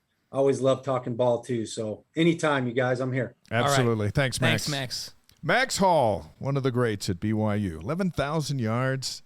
Yeah. You know how many yards that is? And Ty threw for 16. So between those two, they threw for 2,700 yards. Yeah, and 27,000 yards. Competitors like you can't. And it's funny. When I was telling him that Bronco story that Bronco had related to me, he's like, I don't remember that specifically, but absolutely that probably happened, because he knew that that's the kind of interaction that he would have. Just telling Bronco, hey, you think you guys might stop somebody here before the afternoon is over? We had some classic stories from the great Max Hall. So good. And you know what? Like how cool are the things, and how important are the things that Max is doing right now to help people? And we love to see that.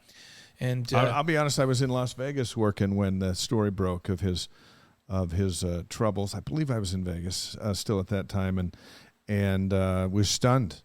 You know, and the mugshot says BYU football on his T-shirt, and it's like, what happened? And now that we know what happened, the true triumph is what happened next. Right. And this is Max that's happened next. Because what's happened next is what's really important, right? It's not getting knocked down. It's having the guts and the fact that he's just out there with this story and not ashamed. He's not proud of what his past is, but he realizes that other people can be helped because of it. Yeah. And so he's like, it's got to be told. He doesn't love having to tell people what he went through, but he realizes it can help people, so he's out there doing that. That's unbelievable. And people have been through a divorce. I've been through a divorce, and there are things you don't like to talk about, but when you do talk about it, people can get help. People have lost loved ones, and those who go through that experience can turn around and be a strength to someone who's going through that, or through a terminal illness. We're all in this thing together, and none of us are perfect. And we got to help each other. And Max is a great example of somebody doing that. So Mike Z, just me, chimed in and said, "Hey, Max, what you've been doing lately is one of the best services any former BYU athlete has done." And I'd agree with that. It's pretty cool. Future guests next week: Mark Wilson, first BYU quarterback to go in the first round of the NFL draft. We are excited to visit with Mark. August 9th, Dennis Pitta and basketball coach Mark Pope. Look forward to that. August 16th, Marie Osmond, and talked with her camp this week. She's excited about being on the show. Robbie Bosco will be with us, national champion quarterback. On the 23rd, we're going to move away from quarterbacks. We're going to talk to fighter pilots. Major Clark Heyman, who helped orchestrate the flyover last year before the Utah game. Which brought good luck, because it was a BYU guy heading that squadron up. And they're orchestrating the flyover before the Baylor game, which will be a big, huge home opener on September 10th. And Caleb Chapman's going to bring a saxophone, another BYU guy, along with Clark. One of the most talented guys I know, Caleb Chapman. He went from sports to music, and he's made a spectacular career. So he's going to bring a saxophone. He's going to play for us. I think that's pretty cool. And Brandon Doman will be with us on August 30th. So, and we'll have to verify some of the stories Max just told, because, Max evidently didn't like it when Brandon asked if he was okay. Evidently, that was out of bounds. You don't ask Max if he's okay. You just let him play and leave him alone, right? That was out of bounds. That's offensive that Brandon asked if he was okay. While we're waiting for Harvey, let's go back to some of our notes. We were right in the middle of our headlines when we jumped right to Max. We talked about Tony Finau, but we talked about Jimmer Fredette? I don't think we did. We didn't get to Jimmer. Let's cover Jimmer, because is he still playing right now? He had 29 in that game the other day. He led the money. He plays Jimmer's in the basketball tournament, TBT, with a great team called the Money Team. And in the first round, they got a victory. Jimmer scored 29. He looked phenomenal. He looked just like the old Jimmer, knocking down threes. He made 4 threes in that one. Nice to see him lighting it up on ESPN, just like the good old days. They're back in action tonight. It was on ESPN, too, as we were coming on the show tonight. And it looks like they're up big. And from what I see, they won, and so they're 1 win away from securing the Dayton regional title, and then they'll go, I believe, to the Final Four. They go to the Sweet. Well, doesn't this one put them in the Sweet 16 now? Yeah. So they're now in the Sweet 16. They got to win that, and then they move to the Elite Eight. It was fun. Jimmer looked like the old Jimmer in that game the other night, which was really fun. And it looks like he lit it up again tonight, just staring at some highlights, and that's pretty fun. And it's great to see him on ESPN. Yeah. In ESPN2 tonight. Nice job, Jimmer. How about the NCAA Division I Council? They're going to recommend next month that student athletes can transfer multiple times and be immediately eligible so long as they declare within a specific entry window.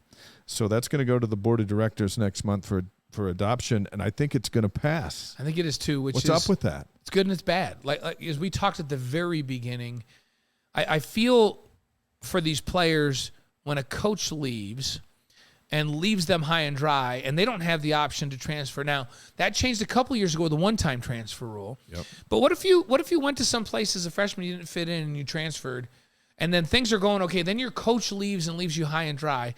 I've always felt like there should be an exception. When a coach leaves, the door should be open for everyone. I didn't expect that the exception would be, hey, it's not an exception. Anybody can transfer anytime they want. Oh, my goodness. The transfer portal is already killing college basketball. It's hard, especially in basketball where, you take 6 or 7, 8 really good guys to win a title. What number 6 doesn't want to sit?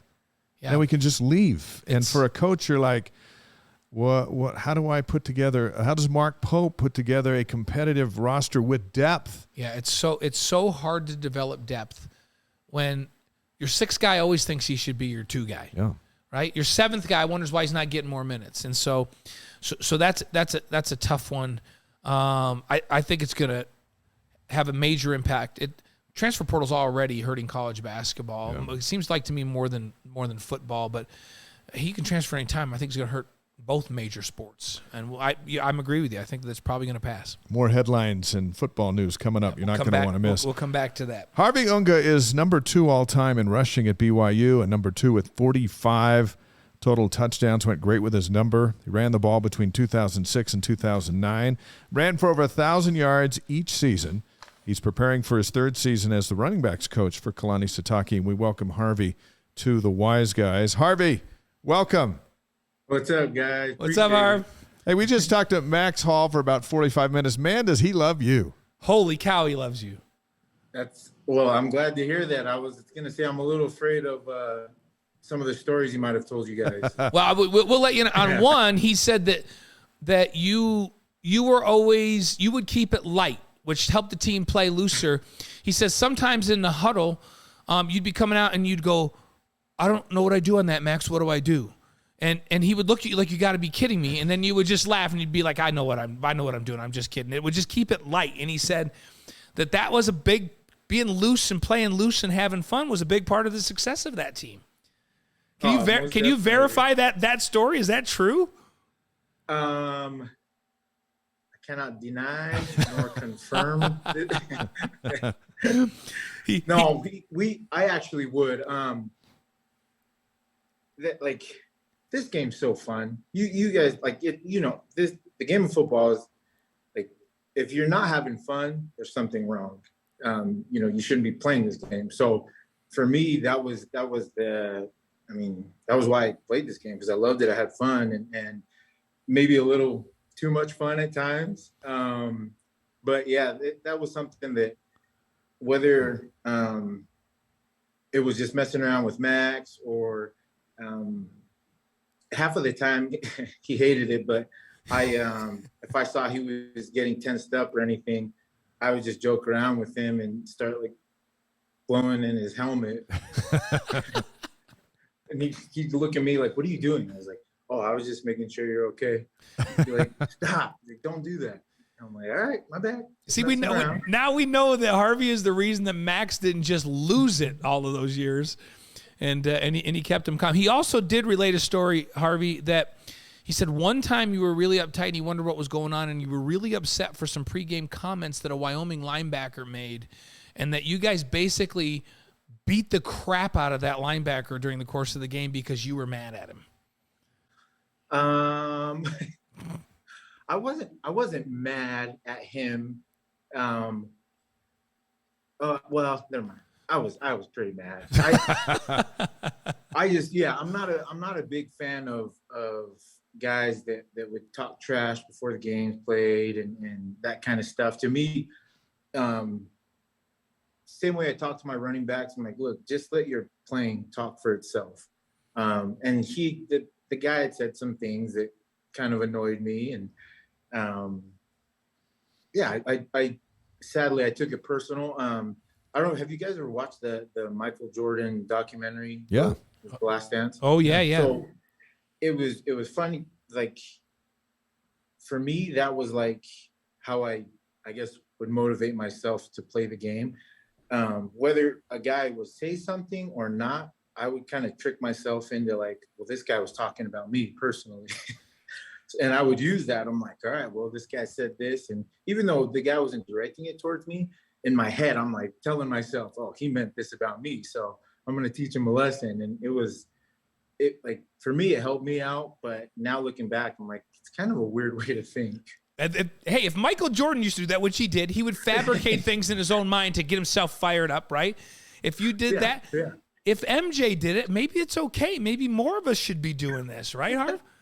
Going in, I remember him telling me, like, just make sure you take care of the football, and if you can, just try to stay with. If you can stay between the hashes, try to get between the hashes, because they were talking about if all else fails, then we'll kick a field goal and see what happens from there. But in my head, I kind of took that personal and was like, oh, so you don't think I can score?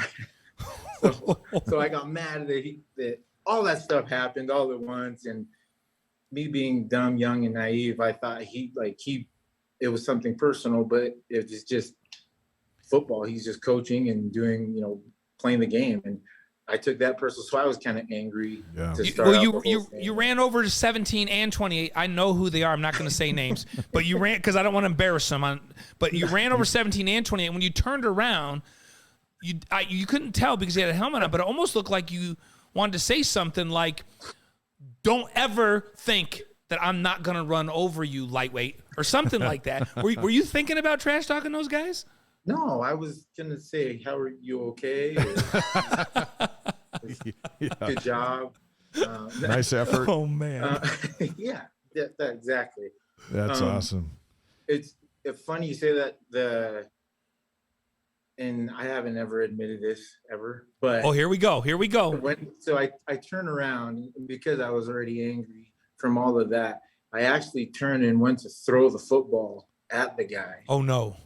And luckily, Sete, our center, ran right in front of me, so it hits him and drops to the ground. And now looking back, I'm like, oh, geez, that would have been so bad. But because we had to go, I think we had to make a 2-point conversion. To get it to 7. Yeah. And put it away. Because it was 10-9. You scored, went for 2, got it by 7, and finished that off. That would have, that could have been 2-point conversion. Well, and not that Sete's a guy that didn't play right on the edge of sanity all the time, too, right? So I think it's ironic that Sete's the guy that keeps you from getting a penalty because that dude always played right out there, didn't he? He was intense up there up front. No, yeah, he. I would say, like, you obviously you want some nastiness in your linemen. And Sete was that guy. Like he may have been the smallest out of the group, but as far as like just being nasty and a prick, like Sete was that guy. Yes. He set the tone. I love it. Harvey Ncaa is with us, number 2 all-time rushing leader at BYU. Now, we know this is typically a week where the coaches are off because it's the last few days of summer, and you agreed to come on with us partly because of the season premiere of After Further Review tonight was such a focus on your running back, Tyler Algier, and that season last year where he passed Luke Staley as the single-season rushing leader. So thank you for carving some time with us. When you saw Tyler playing linebacker to where he is today with the Atlanta Falcons, how do you describe that journey? Man, it's one of the, for me, it's one of the coolest Cinderella stories. You have a kid who's not familiar with BYU football at all out of high school, comes in as a walk-on, and in order to pay for everything and do everything, he's working the graveyard shift at Walmart, trying to help pay for school. And after, doing the graveyard shift, he comes back in early morning lifts. From early morning lifts, goes to class, from class to meetings to practice to study hall, and then sleeps for a couple hours and then does it again. So it's, before the whole linebacker thing, like that in and of itself, just, it shows the type of person that Tyler is. And for me, it's one of the most humbling things to see. And I couldn't be more proud of him just from where, like you said, he came in as a running back and then moved over to linebacker because, he wanted to help out the team in any way he could. And then end up, making the switch back to running back and just made the most of it and ran away with it. And now, he's living his dream. It seemed like in that COVID season when he settled back into the running back position, he got stronger as time progressed, but he also seems to get stronger as games go on. Like he may only average 3 yards a carry at the beginning of the game. It seems like by the end of the game, he's averaging 6 yards a carry. And as we documented today in our AFR show, University of Utah game, he just took the air out of the ball at the end of the game and just punished them down the stretch, and BYU held on to the ball. Same thing in the Arizona State game. Like we went game after game. We're like, oh yeah, and here's where they just turn it over to Tyler and say, Tyler, we just got to get first down or 2 first downs. What it is about him that makes him so tough in the fourth quarter of a football game? Really, it's his work ethic.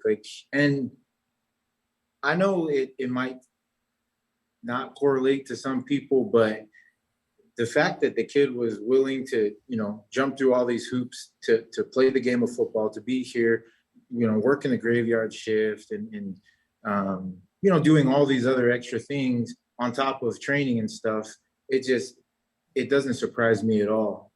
He had that type of hunger.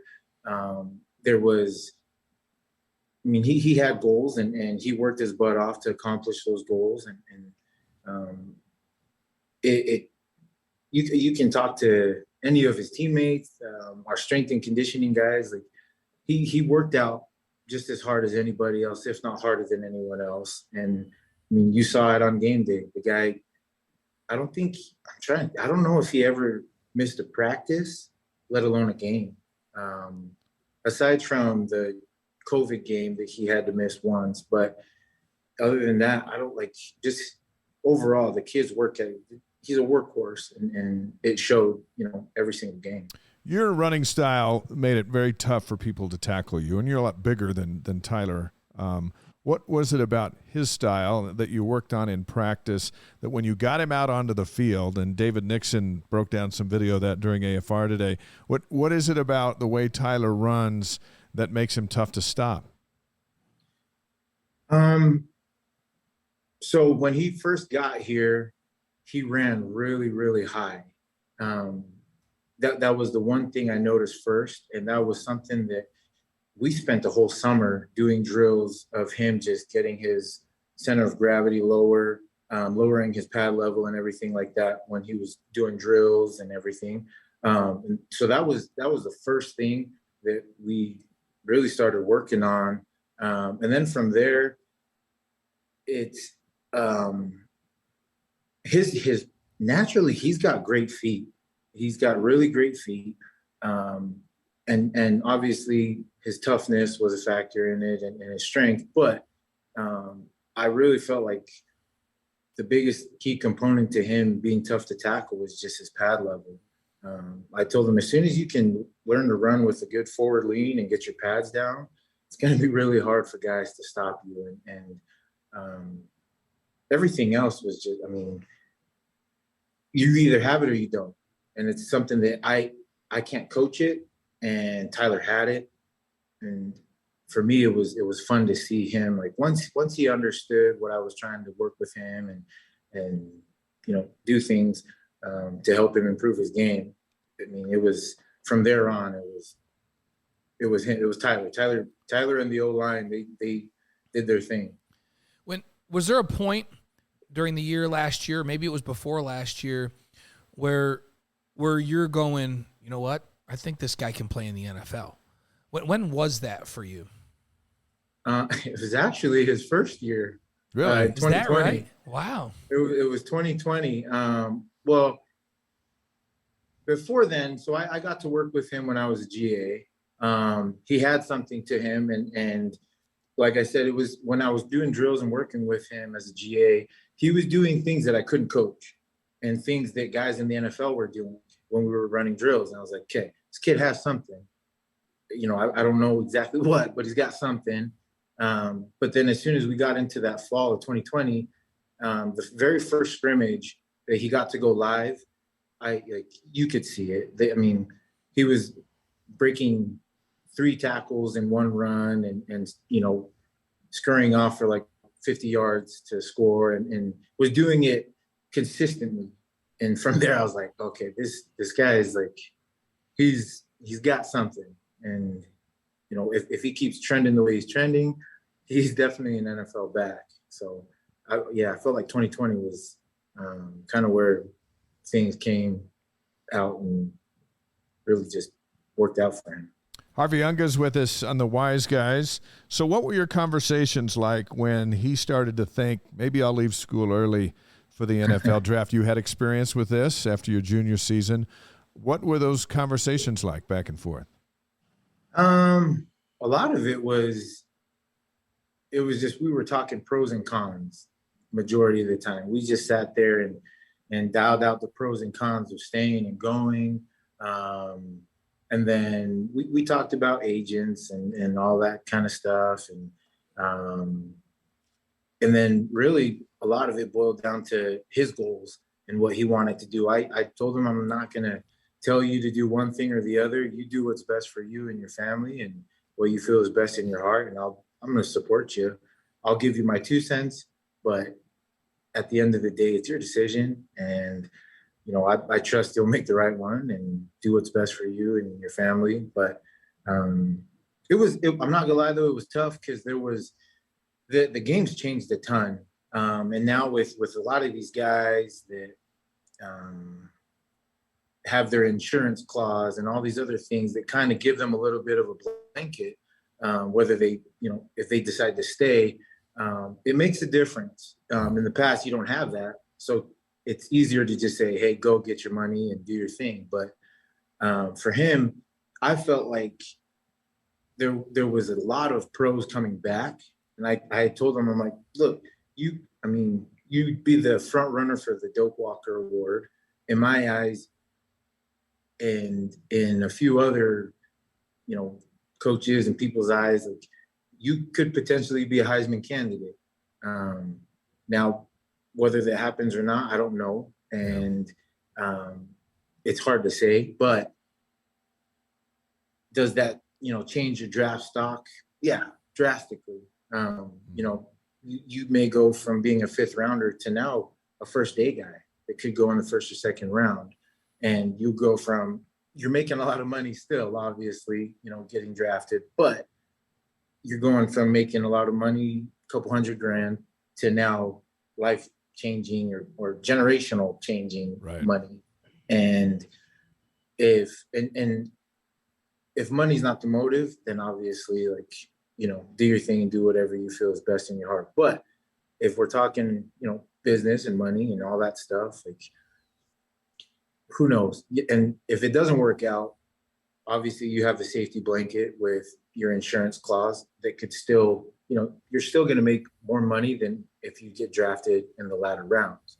But it's hard to say because now you're gambling injuries, and you know, if he doesn't follow up with the same kind of season, then what? You know, does he fall off all the award lists? Does he, you know, his draft stock drop, you know, a ton? Or so it's, I don't know, it was hard. We had some really long, hard conversations, and bless his heart, I felt bad because I just looking at him, he looked so stressed out, and like, you know, his main focus coming in here, he and his mom talked about graduating. It's like, that was my main focus of coming to BYU, was to graduate and get a degree, which would be huge because he would be the first in his family to do that. And I didn't want to play that card against him, so I just kept quiet. Oh, he needs to come back and get it. We need to get that. He needs to come back and get it.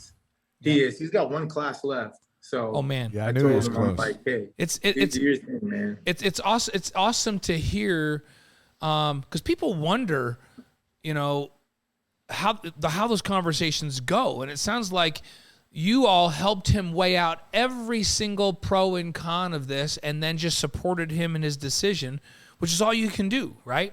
And and so now here he is with the Falcons. All the buzz coming out of there, I mean, they're just getting started, is he's going to have a great opportunity, maybe even a possibility to compete for a starting job. You were with the Bears. You know what the NFL is like. It's a tough place to be. What's your thoughts on his chances with Atlanta and on being a regular player? You know, can he have the kind of success that Jamal Williams has had in the NFL? Is he that kind of guy? Easily. I believe wholeheartedly. One, because of, like I said, his work ethic, but 2, the situation he's in as far as running back go in Atlanta, he's sitting in a great spot. There's one veteran guy there that he really be competing with. The other guys, I mean, they have like 2 years or maybe 3 years on him. Which they're still rookies in the NFL's eyes. But him getting drafted, and with, you know, having the spring that he had over there, I really think he's got a great chance of splitting time. And if all else fails, before Tyler was Tyler, like the guy was our best special teams player. Yes. Like the guy could do everything. So there's that other part of his game that, just helps him out tremendously. But in my eyes, he's an NFL running back, and I think he's got a great chance of being the guy. I think in a short amount of time. Looking behind you, it's nice and green and quiet there at the practice field. That'll all change in a week, and Coach Sataki will look over at you and say, hey, who do you got to replace Tyler Algier? How do you feel about your running back room with Chris Brooks, really the newest face in that group? Oh, I love it.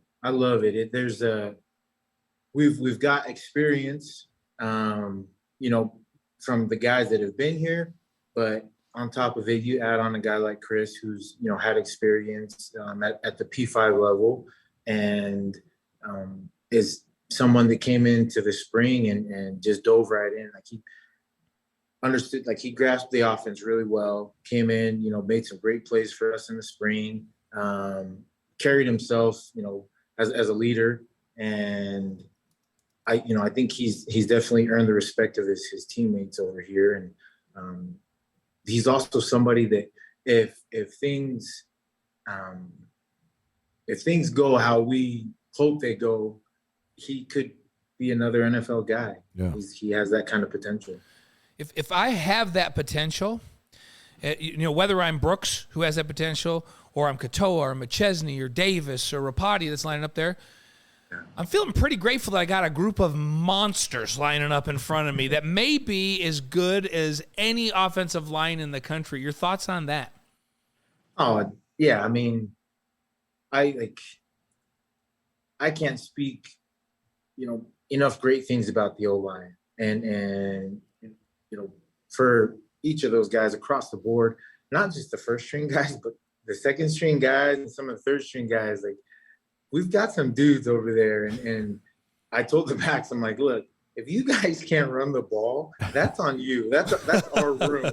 That's on us, because those guys up there, like, I could line up my 12-year-old son, and he'd be able to, rush for 100 yards against him. Like, it's like those are the type of guys you got. All right, Harvey. So then let me ask you: is this line better than your offensive lines? Because you guys had some monsters. We did. We had some amazing guys. Man, Dave's put you on the spot, Harvey. He's put you on the spot. I'm going to ask you next. You had some guys too in front of your offensive line. Yeah, I know.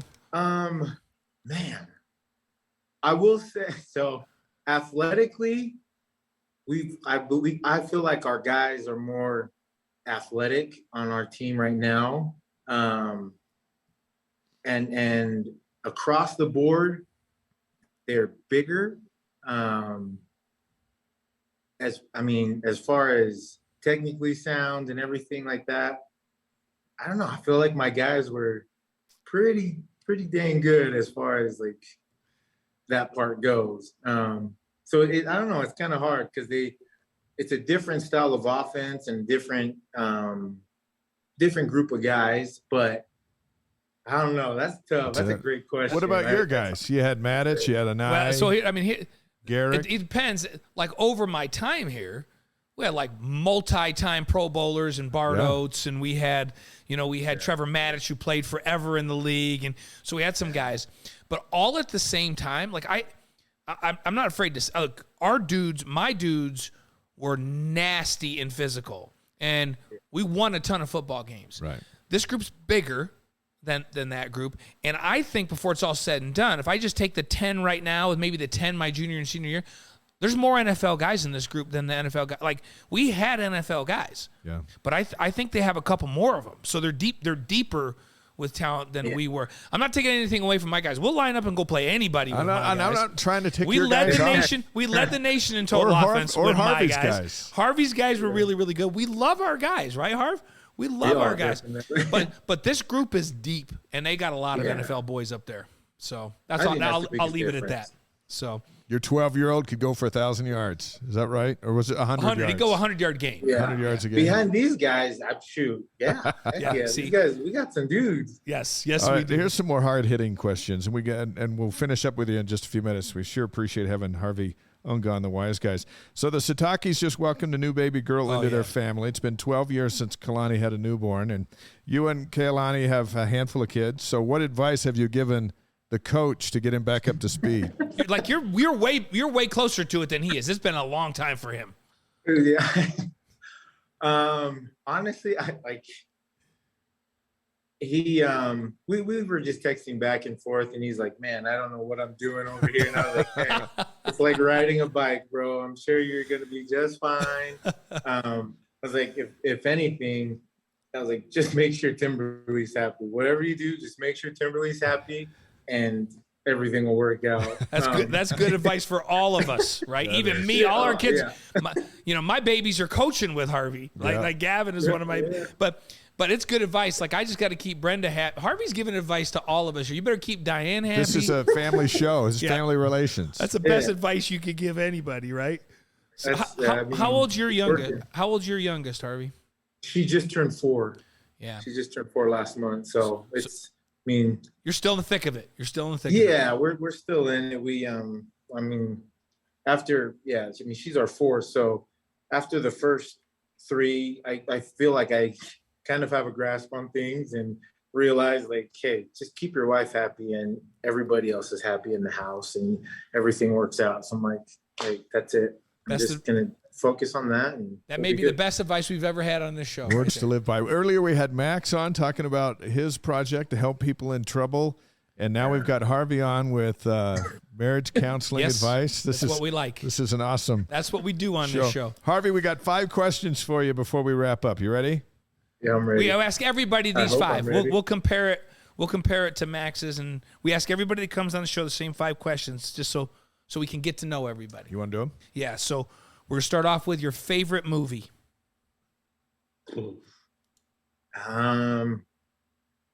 Probably Tombstone.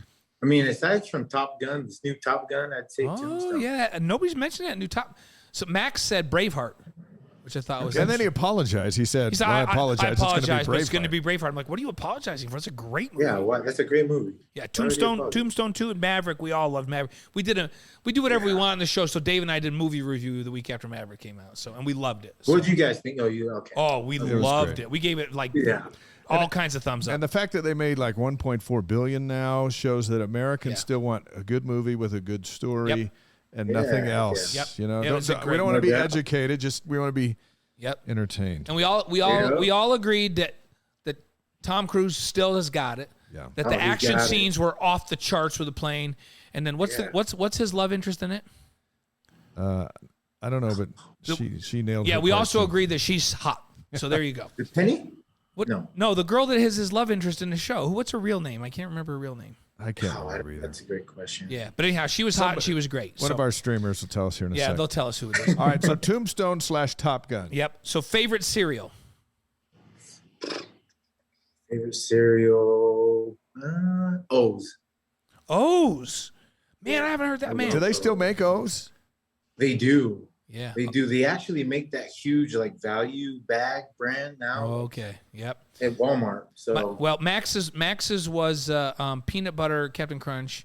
Mine is cinnamon Life, and Dave's is what's yours again? Captain Crunch. He's like regular Captain Crunch with no crunch berries or peanut butter things or anything. It's just plain old Captain Crunch. Had it this morning. It was outstanding. Yep. So okay, favorite band. Favorite band. Oh, hey, it was Jennifer Connelly. Yeah, thank you. Thank you. Jennifer Connelly. Barrister Beast. Jennifer Connelly's the girl that we said was hot and a great actress. So okay. There you go. Favorite band. Bob Marley and the Wailers. Bob Marley and the Wailers? That's awesome. Yeah. I'm writing that one down. I'm writing it down too because that's a good one. Okay. Question 4. Your favorite NFL running back? Current or of all time? Of all time. We'll do both. Because Matt, we did the same thing on quarterbacks with Max, and his of all time was Brett Favre. Okay. Who did he say was his current? He said Tom Brady, he loves to watch, but he loves Josh Allen. So now you get Josh to do Allen, your Josh position. So your favorite current and then your favorite all time. Current Tyler. Tyler Algier. Okay, I love that. Oh, I love that. But Jamal's going to be mad, but that's okay. Love the loyalty. And then who's Are you mad at Jamal because he got a few more yards than you? Is that why Jamal's not on your list? Nah, I love Jamal. I love Jamal. Okay, so we'll do 1A and 1B, Tyler and Jamal. Then who's your favorite all-time NFL running back? See, that's where it's hard for me because I have a 1A and 1B there too. But okay, give us both. Sweetness and Barry Sanders. Those are my two. There you go, Walter Payton and Barry Sanders. I did I emceed a thing in Vegas one year, and Walter was the keynote, and so he and I sat next to each other having lunch, talking about stories, and he's not with us now, but he brought a style to the running back spot. No doubt. And he's such a nice guy. Absolutely. Hey, I rewrote question 5. Oh gosh, yeah, I didn't even see this until just now. Your favorite, I was gonna go. Your favorite live stream hosts of all time. That's what we do. By the way. It's got to be. I'm talking to him. Yeah, that's what. That's I'm talking to him. That's borderline pandering right there. That brought you the second question. But this one's going to have a little more teeth to it. Since we had Max on earlier, who was Max's number one weapon? Was it Dennis Pitta, Austin Colley, or Harvey Ncaa? I mean, me, of course. Oh, geez, that's hard. What do you mean? You just answered it. You said No, it's Harvey. I can't say me. Yes, you can say it. Stick with it. Max, well, I think I bugged him the most because I was always next to him. Yeah. So he had no choice half of the time but to throw me the ball because I would just annoy him. I don't know. That's tough, though. That's really tough. Did Max answer that? No, Max just said he loved that when they would come out of the huddle, it's like he just knew that they couldn't double anybody because there was just too many weapons on that offense. With you and Dennis, just people forget about Andrew George. He's like, we had weapons all over the field on that team. He hated it. If he said he liked it, he hated it. I'm telling you this because there was a point in a few of our games where he got mad at us because Austin was like, just throw me the ball. And then you hear Dennis like, throw me the ball. I'd be in the backfield with him like, if you want a first down, throw me the ball, Max. And then obviously you had George and everyone else, but it was nonstop between us. Us three were just. Does that happen all the time? Oh yeah, because I've told these guys, Harvey, you're just giving me a flashback. We're playing Michigan for the national championship. Robbie gets knocked out of the game. I come in. As soon as I step in the huddle, Glenn Kozlowski goes, dude, I'm freaking wide open on every play. And I'm like, okay, Glenn. And then I kind of stick my head back in the huddle, and Mark Bellini's on the other side, and Bellini goes, he's full of crap. I'm open on every single play. How does this all happen in 25 seconds? Now I'm completely confused. Yeah. Everybody evidently is wide open on every single play. So yeah. That's hard, though. Yeah. I mean, yeah. Those two. Well, I couldn't choose. More often than not, when he gave you the ball, you got him a first down or a touchdown and a phenomenal career. And now you're teaching the running backs. And big challenge ahead with the new group in the room, the veterans in the room, and the new face with Chris Brooks. But we will see at practice next week, and we sure appreciate we know your time. You're up for it, Harvey, and we thank you so much for spending time with us during your off week. We appreciate it. We love you, man, and we wish you the best of luck. Love you guys. Thank you so much. I appreciate you guys. Can't wait to see you guys. You got it. See you next week. The great Thanks, Harvey Ncaa, number 2 all-time rushing at BYU, and off week today, but came in so he could be on the show and talk about Tyler Algier. He's the best. The feature on After Further Review. And by the way, next week on AFR, we'll roll out the annual touchdown show. Oh, yeah. All the touchdowns from last season. Next Tuesday, 7 Eastern, 5 Mountain on the BYU TV app, just before an all-new Wise Guys on Twitch and wiseguys.com. We remind you, if you missed tonight's season premiere of AFR with Tyler Algier's Run Into History, you can watch it anytime on the free BYU TV app or BYUtv.org. And after listening to Harvey, how can you not go back and watch it again? You got to go watch Tyler and his Run Into History. And how you know what? We forget, and we didn't talk about it on the show today because we talked about his unselfishness, his willingness to go over and play linebacker and be on special teams. Yeah. I thought that Harvey just says, hey, before he played running back, he was our best special teams guy. And that's how you make a team if you're not starting in the NFL. But I forgot about that whole story of him working graves at Walmart. Right. And if you remember, they called him, they found a scholarship for him. We're going to bring back over to running back, and they couldn't find him. And he had gone home to work, and they're like, no, dude, get back here. We've got your scholarship. We're going to take care of you. Both he and Peyton Wilgar, similar stories. Yeah, It's amazing stories of resilience and commitment and work. And both of those guys, he and Peyton Wilgar, it shows out on the field. They're unbelievably unselfish. They're great examples. Didn't matter. If they get slapped back down and the opportunity just didn't seem like it was there, they didn't stop. They're just grinding. And now they're in the – and I'm telling you, if Peyton Wilgar stays healthy, he's an NFL guy too. Yeah. And they both have a similar story. I'm glad we have 10 more minutes because we have so much to get to. Yeah. We going back to some of the things that we were going to talk about. Just on the headlines alone, then we're going to get to some football news. But I noticed this week that CBS's John Rothstein updated his top 10 for basketball, and he's got North Carolina number 1, Gonzaga number 2, and Creighton is number 3, and Kansas is number 9. BYU will face Gonzaga at least twice. Yeah. They'll play Creighton in December in Vegas, and they could meet up with Kansas in the Bahamas tournament over Thanksgiving. Ouch. All that tells me is I just have one big question. Are we going to the Bahamas to help cover that tournament? And I think we're going to have some football duties. Didn't we talk about originating this show from the Bahamas at some point? When Mark Pope's on with us on August 9th, we'll ask. By the way, Jack, do we have the budget to originate the show from the Bahamas? We already He's budgeted. already That's budgeted. Okay, that's awesome. That's making Did me you feel good see about life. Mark Pope this last week officiated Alex Barcelo and Zoe's marriage on July 20th? I saw that. How cool is and that? We're going to talk to him about that when we get him in here. But I saw the picture and I thought there's Coach Pope. It's really cool. He's marrying those two, and he's a Renaissance. Mark's a Renaissance man. He's just good at a lot of things. Who knew he was also, had the ability to officiate in weddings. CBS Sports got a new poll out. Yeah, so they listed its best in college sports rankings for the 21-22 school year. Every FBS program is rated in 3 sports: football, men's basketball, and women's basketball, along with 2 wild cards among the school's most successful spectator sports. So they'll take the other 2 best sports on campus. Michigan was number 1. That's not surprising, all right? Followed by Notre Dame and Ohio State. How about BYU coming in the top 20? They were ranked tied for 17th with Iowa State. Hey, One spot DJ, ahead. can we go to 2 shots? Oh, there's Blaine. All right, go ahead. 1 spot ahead of Texas and 2 spots ahead of UCLA. Interesting. So BYU's overall sports program, when the Big 12 came to BYU, it was primarily about football, right? And basketball. But BYU's overall sports program is a top 20 program. Yep. And all of these things that are coming out show that.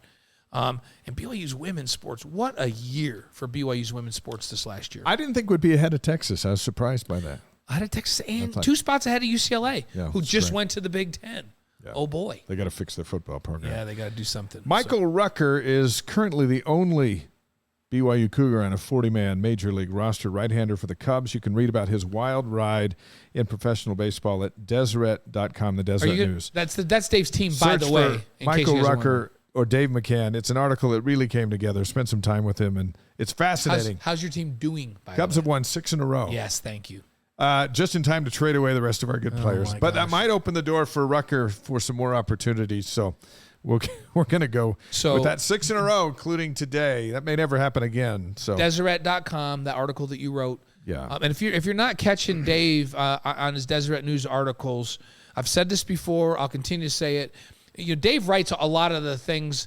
He writes the format for our show here. He writes the AFR script. One of the best writers I've ever known in my life, and I've worked with some great writers. But now, as a news writer with the Deseret News, there's nobody better. So if you're not following Dave on the Deseret News, you're missing some great articles. Gifted writer, my guy right here with me. Words of a true co-host. Come on. Like I've read a lot of articles in my life, and I've worked with a lot of producers and writers. How many thousands of television shows have I done in my lifetime at the network level and here at BYU TV? Dave's the best writer I've ever worked with, hands down. Thank you. All right, let's do our countdowns. Okay. 8 days. That's it. 8 days until the Cougs report to fall camp, August 3rd. That's awesome because it's been a long time coming, and now it's just 8 days. Gavin reminded me today, Dad, we report on Monday. I'm like, yeah, coaches. And he's like, yeah. Yeah. So he wanted to remind me that freedom is almost gone. Monday, he reports. All right, next one. 39 days until the season opener at South Florida, Raymond James Stadium, home Tom Brady. of Tom Brady and the Bucks. That's going to be cool. September 3rd. That's an afternoon game, and we'll have a 2-hour pregame and postgame. And then later that night, we'll be watching the Utah-Florida game. Both teams are in Florida that day. Very cool. And the start to some very important seasons. Yeah, 47 days until the home opener against Baylor on September 10th. F-15s are going to buzz the stadium.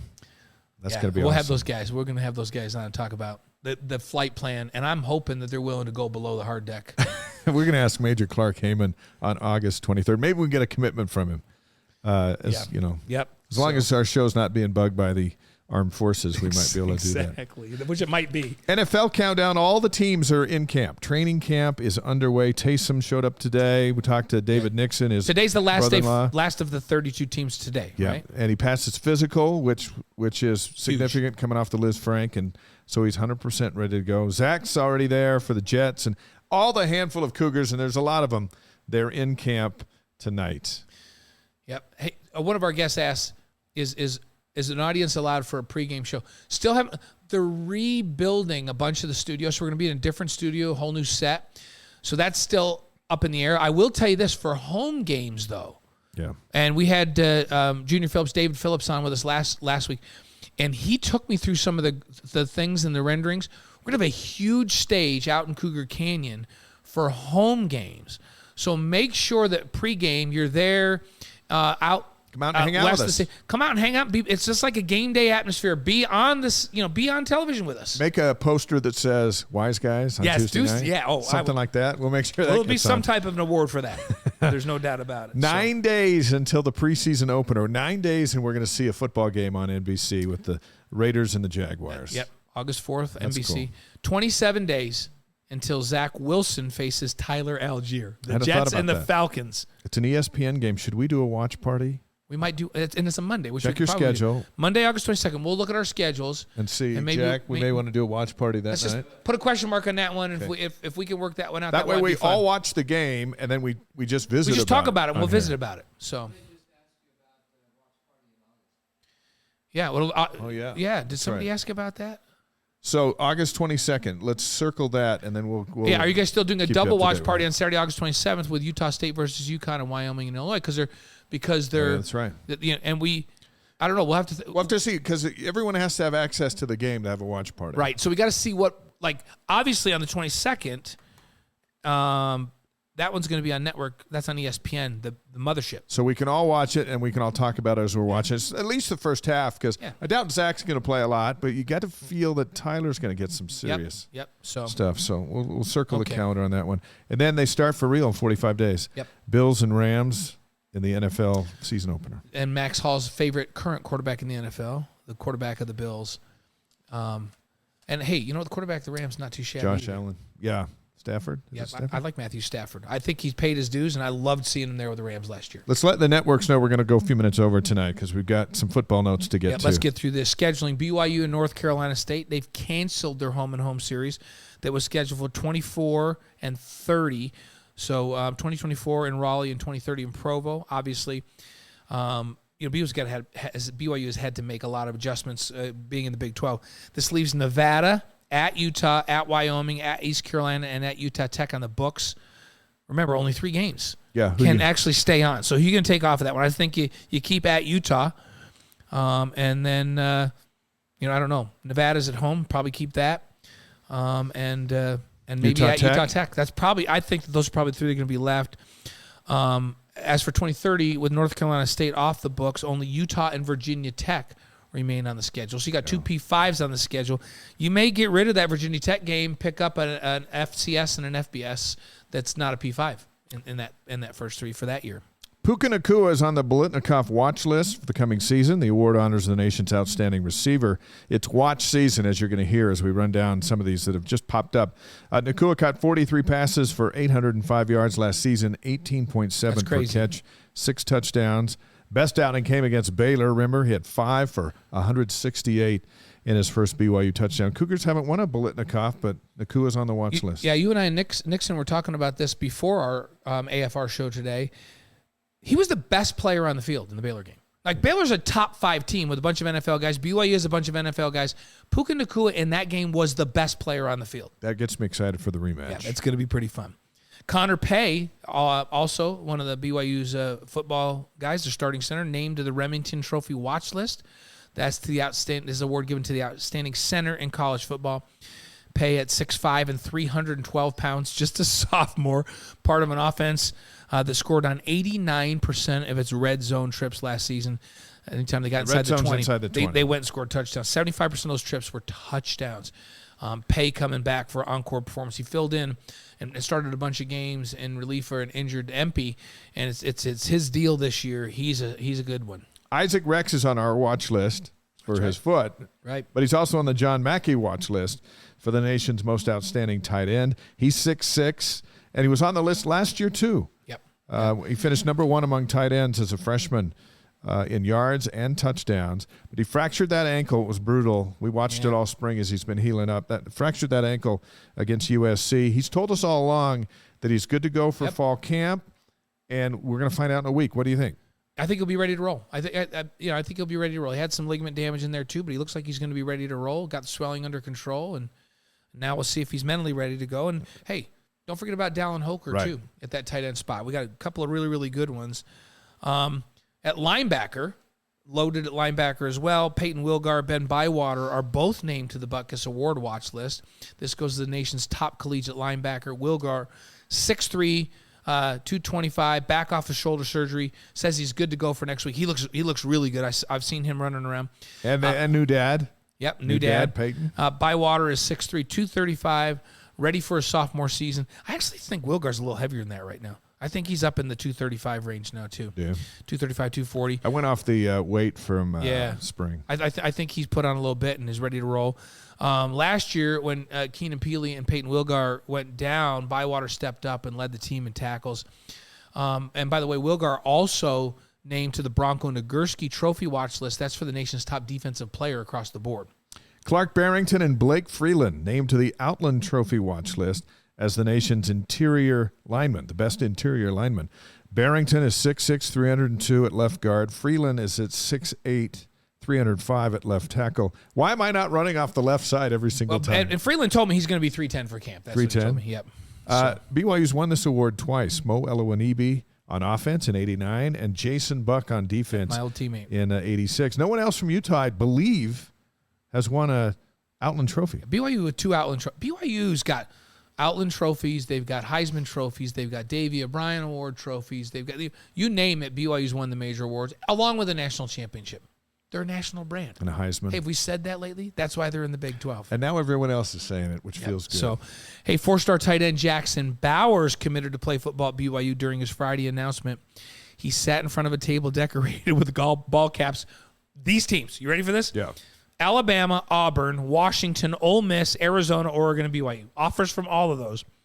And he put on that BYU cap and said, "Go Cougs." It was awesome. So he also had offers from USC, Florida State, and LSU. 6'5", 225-pounder from Mountain View High School. Go Toros. I think you do it like this, don't you? Go Toros. Is that what they are? Yeah, I think they're the Toros. That was like a horned frog. No, that's a bull. That's a bull? Go Toros. Right. If I'm doing it wrong, somebody let me know. I think that's how it goes.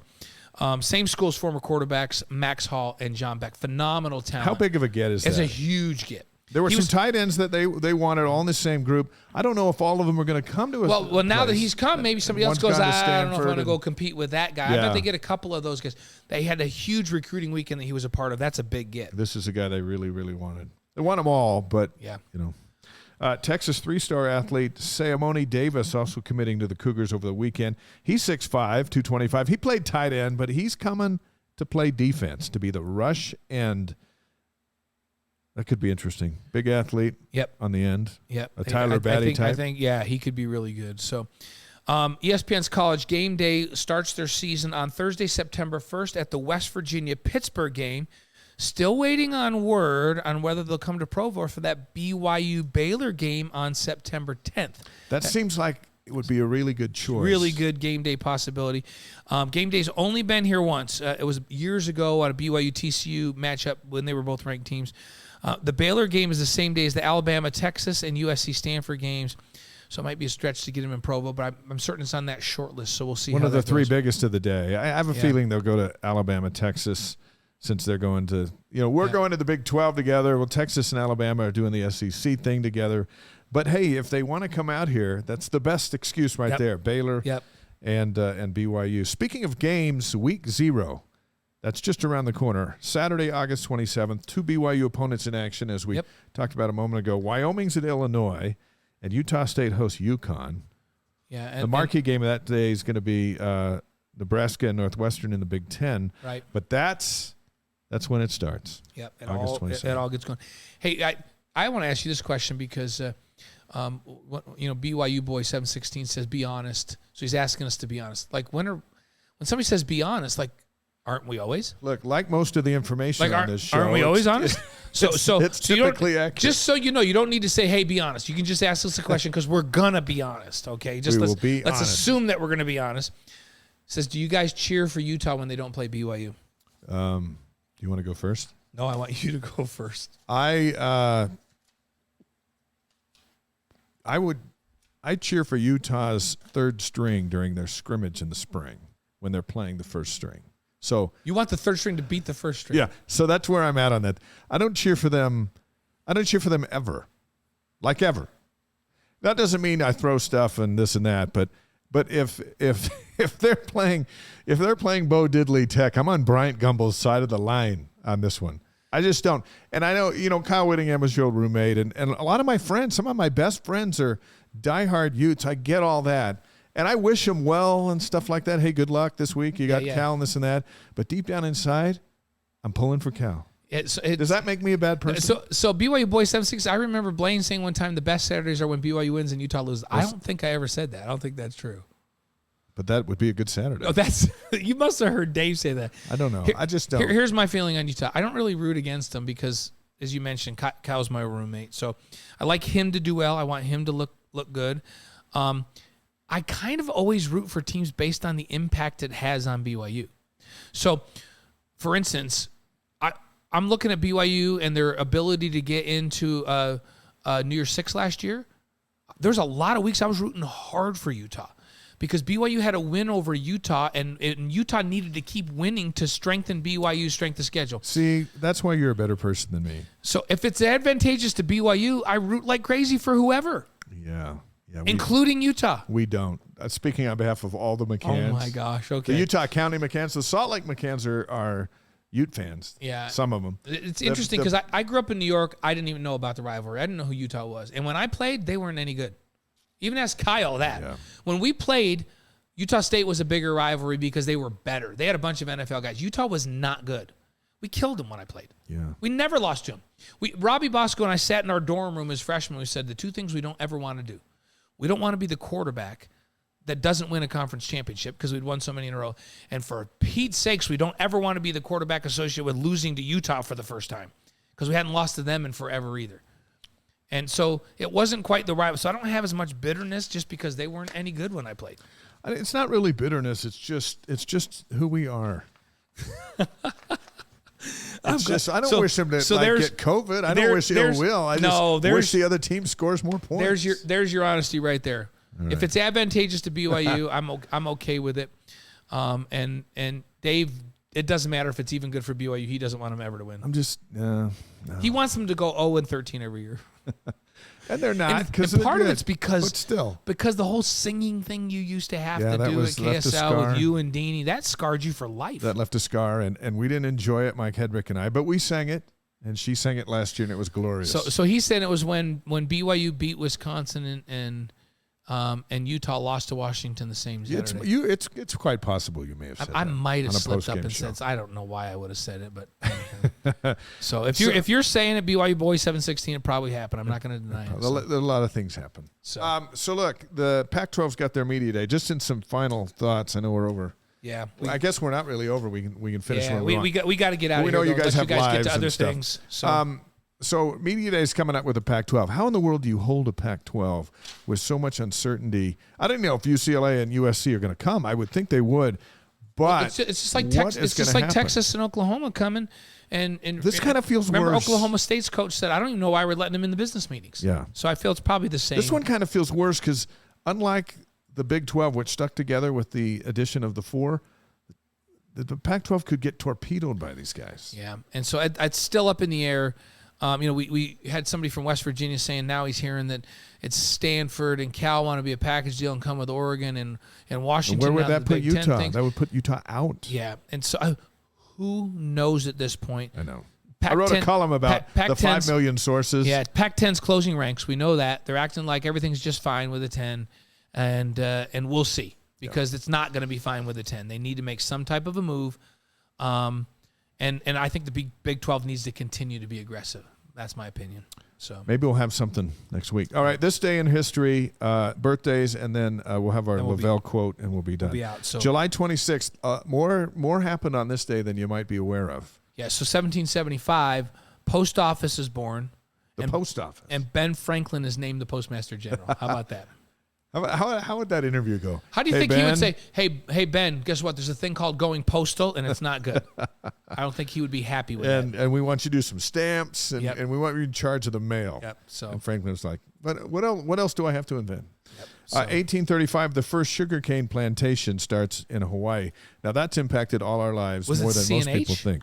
I didn't see a name on it. Pure cane sugar from Hawaii. But it's outstanding, that pure cane sugar. Yep. It's everywhere, too. And sometimes a little too much of it isn't good for you. That's right. 1908, the U.S. Attorney General creates a force of special agents, which is the forerunner to the FBI. On so this they day, created the 1908. precursor to the FBI. The year the year the Cubs won the World Series, they created the FBI. Absolutely. That's been a while. So, all right, J. Edgar Hoover, speaking of the FBI, the first director in 1917. 1917. Then they were off to the races. So how about in 1952, Mickey Mantle hits his first career Grand Slam. I told you I interviewed him before he died down in Vegas. Yeah, that's I'll cool. tell you about that sometime. Okay, obscure trivia. On the Flintstones, what was the character that was like Mickey Mantle called on the Flintstones? Bam Bam? No, Mickey Mantle Peace. He made a guest appearance. Who was Bam Bam? One of the kids? Bam Bam was one of the kids with a big club. I thought it would go Bam Bam with the Grand Slam. 1971 on this day, the Apollo 15 launches. Starts the 4th trip to the moon. Mm-hmm. And 1972, NASA approves the construction of the space shuttle, which would change space travel. And Hillary Clinton, on this day in 2016, became the first woman to be nominated for president by a major political party at the Democratic National Convention in Philadelphia. She didn't win, but she was nominated as the Democrats' choice on this day. So history in the making on July 26th of 2016. Mick Jagger born. Yeah. Happy birthday, Mick Jagger. What's your favorite Rolling Stone song? He was born in 1943 on this day. Beast of Burden. Because That's a good I one. can play that on the guitar. Gimme Shelter. Never classic. be your beast of burden. It sounds just like him. Dorothy Hamill, 1956. And 1976, as a 20-year-old, she was Olympic gold medalist. How many? And her hairstyle. Yeah. People like, I'm going to go get a Dorothy Hamill. How many people were influenced by her hairstyle? The wedge cut. My wife had a wedge cut like Dorothy Hamill, of course. So Sandra Bullock, 1964. What's your favorite Sandra Bullock movie? Same as yours. Blindside.